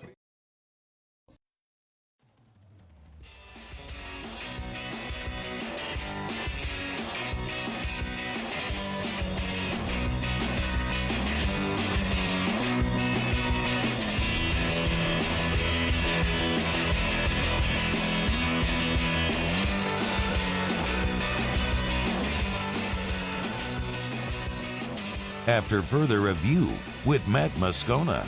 Presented by the Aesthetic Medicine and Anti-Aging Clinics of Louisiana, Baton Rouge, Lafayette, and online at theantiagingclinics.com. ESPN Baton Rouge, New Orleans, Alexandria. Man, I still got a ton I want to get to. I may just save it, and we'll knock it around with Terrio a bit tomorrow. I'll save that. I'll do this one. This would actually be a great Kick Rocks for tomorrow. But Jimbo Fisher was speaking at the Houston Touchdown Club yesterday. And there was a Q&A portion of this. And a fan asked him if Nick Saban's going to have to leave for them to beat Alabama. The audio is a little hard. This is courtesy of Brent Zwerneman, by the way, the Houston Chronicle. We're going to beat his ass and when he's there. So she was saying, is he going to have to retire before they can beat Alabama? And if you hear Jimbo, his answer is, we're going to beat his ass when he's there. Don't worry. Can you play it again real quick? What's the key other than Saban retiring to find them beating Alabama? We're going to beat his ass and when he's there. Don't worry. Okay. He did go on to say, tons of respect, yada, yada, yada. We want to be them, blah, blah, blah. Okay. And I have no problem with him saying that. Listen, it's a crowd full of partisan boosters that are there to have fun and have some cocktails. And, it's what it is. It's a buttoned-up pep rally. I'm totally fine with it. No problem whatsoever. What I have a problem with is there was media at the event that did post videos of Jimbo Fisher and his comments during the event about Isaiah Spiller and other stuff, and they did not post the video of this. Come on, Aggies. Who do you work for? Also want to remind you how stupid it is to prod Nick Saban. You remember that Vanderbilt offensive lineman in 2017 that said, hey, Bama, you're next? Do you remember that guy? Do you remember what happened the next week? I do. Do you remember the score? I do. Wasn't it 55-0? Nope. That was more than that? It's 59-0. 59. Alabama outgained Vanderbilt 677-78. I'm going to say that again. 677-78. And they quit at halftime, basically. If I could put money on Alabama to cover against A&M right now, I would do it. Probably my entire net worth, I would do it. You just don't do it to Alabama. They don't need the motivation. Your best bet is kind of catch them napping because you're not going to be better than them unless you're Joe Burrow. So stay hot there, Jimbo. Anyway. All right. The LSU lineup is posted. Let's run through this real quick. This is how they'll line it up tonight against Auburn. Morgan, Cruz, Dugas, Doty, DiGiacomo, Thompson, Beloso, Bianco, Malazzo. So Musso aptly pointed out the exact same lineup in the same order that they had against Southern on Monday night. I'm trying to think if there was a time, because you asked the question, had they done that yet this year? It might have happened once. I was trying to think too, and I think they had the same lineup, spot for spot, position for position, from the midweek game into the first game versus Vanderbilt. I can look. So we're not just if you want to look it up. I mean, and we're not just talking about the same players in the same position, but the same spot in the batting lineup as well, because Maneri has flip-flop Trey Morgan and Dylan Cruz quite a bit. Gavin Dugas has batted up and down the lineup. Hell, he had Gio DiGiacomo batting fourth the other day. Catcher's been a bit of a revolving door at some points this year. Center field. I mean, he had DiGiacomo batting cleanup. I mean, when Gio he had DiGiacomo batting cleanup. He doubled. When Gio gets off the bus, you look at him and think that guy's hitting fourth. It happens. Oh God. And Marceau will be on the bump. So Morgan, Cruz, Dugas. Dugas in left, of course. Doty playing third. DiGiacomo in center. Jordan Thompson at short, batting sixth. Beloso back to his DH spot. Bianco batting eighth, playing second. And Milazzo catching, batting ninth. And something I said yesterday on the show that I'm not sure I thought I would say is I'm good with Drew Bianco being in the lineup. If your options are Drew Bianco or Zach Arnold, Arnold's batting 166 in conference play. Bianco's batting 280. He's gotten a hit in 5 consecutive SEC games. I'm good with it.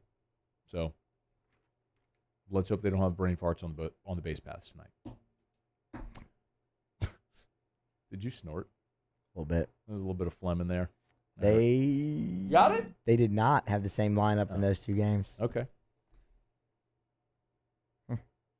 This might be the first time all year. Check Tennessee. Like 2 Tennessee games or a midweek going into Tennessee? The 2 Tennessee games? They could have.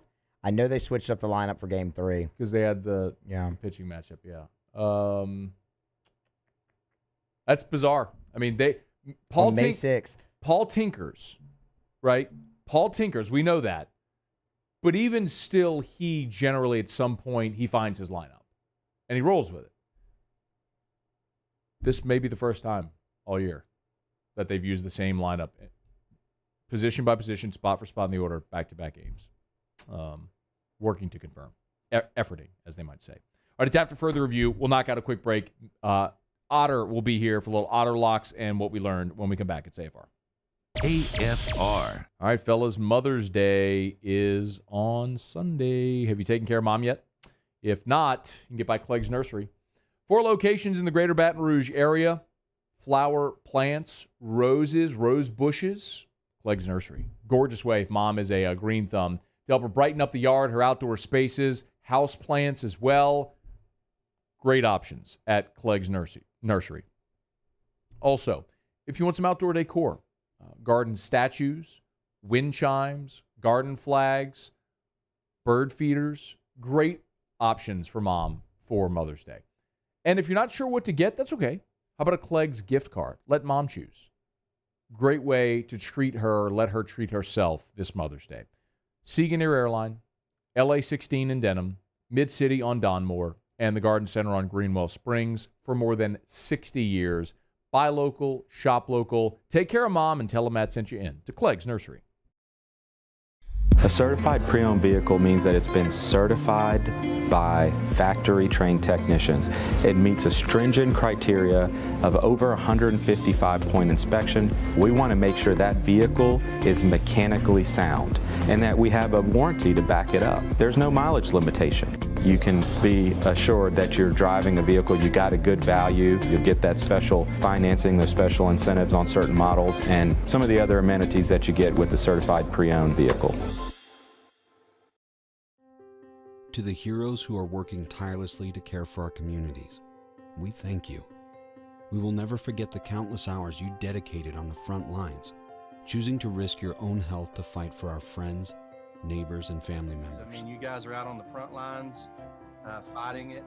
We are grateful for your heroic acts and unwavering spirit. Together, we are overcoming this adversity and make our state healthier and more vibrant again. Ochsner Health.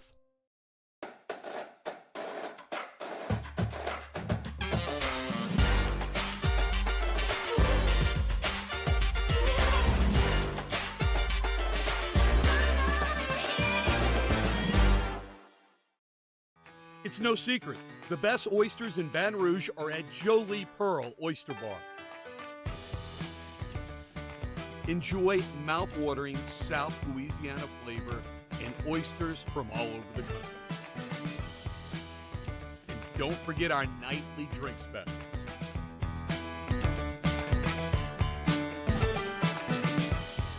Jolie Pearl Oyster Bar, located in downtown Baton Rouge. I've been doing business with Luba for 25 years. They're dependable, trustworthy. It's just the attention to detail with our clients. Our folks have years and years of experience. They're highly trained professionals. But many companies have that asset. What I'd like to think makes Luba a bit different is that we use those talents in a way that truly is dedicated to serving the needs of the folks who depend on us. Are you a licensed contractor? There's lots of good contractors in Louisiana doing work the right way, but unfortunately, too many unlicensed contractors are working outside the licensing requirements. Working as a contractor in Louisiana requires a license for the company doing the work. The Louisiana State Licensing Board for Contractors wants to help you get licensed to allow you to conduct work legally. It's not difficult to get the license. We can help you. Go to lacontractor.org for more information. Licensed contractors, it's the law. No matter what type of exercise you like to do, let Spectrum Fitness be a part of your exercise routine. Our low monthly rates and variety of choices will keep you moving toward your fitness goals. Come by and check us out.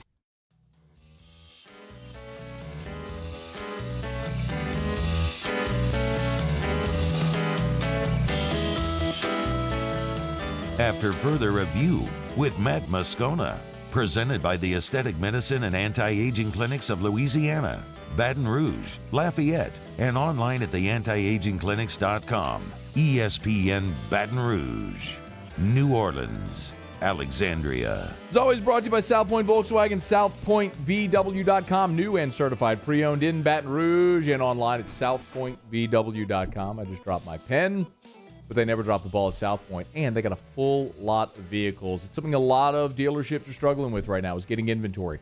Not at South Point. More than 100 brand new Volkswagens on the lot. So go test drive or shop from the whole litter. Airline just north of Highland or online at southpointvw.com. South Point Volkswagen. What's your direction?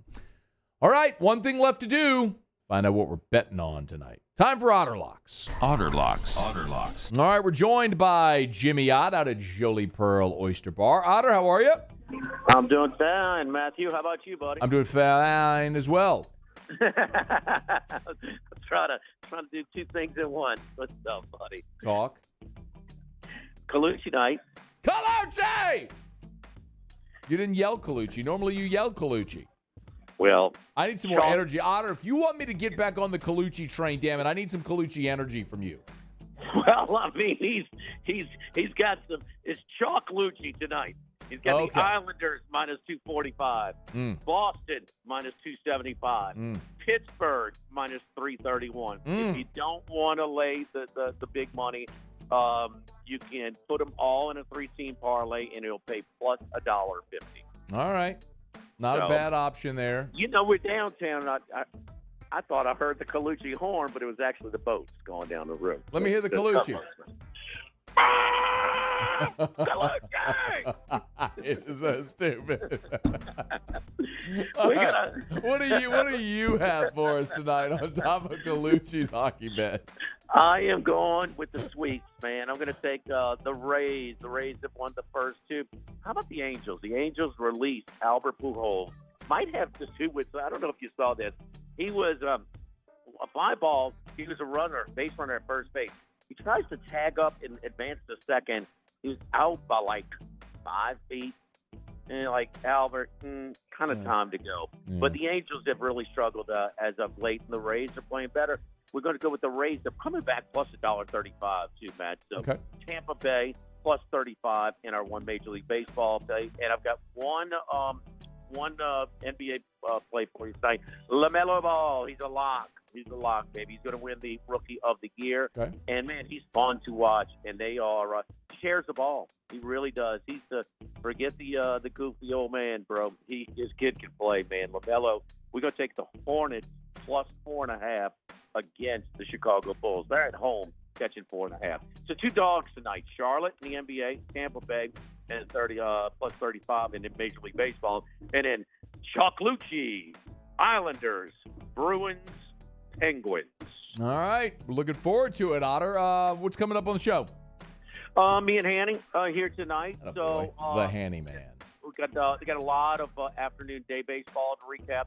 We're watching Marlins in Arizona on One TV. We're watching LSU and Auburn. Actually, watching the end of the LSU Arkansas softball game before LSU Auburn baseball. And also, A guy who is 175-1 is the leader by 2 strokes after the first round of the Wells Fargo in Charlotte. Phil Mickelson. We will have the updated odds after round 1. 175-1, the first time he has led a round in over 2 years. Incredible. Let's go, Lefty, see if we can make that happen. And Colucci will be with us. Zach Scarborough is giving out NBA picks. He's got a handful of picks he's giving out at 6:15. Colucci also will recap. Very interesting how they handled the Derby. So because they didn't pay max, you cannot bet any Twin Spires property. You cannot bet the Fairgrounds. You cannot bet Churchill Downs. You cannot bet some other one at Turfway Park. But they did book the Derby themselves, but they didn't pay out full odds. We just got to get the whole details of exactly how that went down. All right, That's a little dispute between Nevada and Twin Spires. Game time with Jimmy Ott. Follows us in Baton Rouge or online at 1045ESPN.com. Thank you, Otta. Get out of here. All right, we're coming down the home stretch. Big shout out, as always, to mycleanliving.net. Mycleanliving.net. They'll check out their air purifiers, technology developed by NASA, water filtration system used by Major League Baseball. Incredible technology. Never use laundry detergent again. Seriously, check it out, mycleanliving.net. Muse, what did you learn today? TJ Finley's going to graduate college in 3.5 years. Time total. Paulie. Finley transferring was a family decision. What did you learn, Matt? Finley's been contacted by 25 to 30 schools already. And Ben McDonald pitched the day before the combined no-hitter back in 1991. AFR. As we get on down the road, remind you about Michelli Weighing and Measurement, Michelli.com, Michelli.com.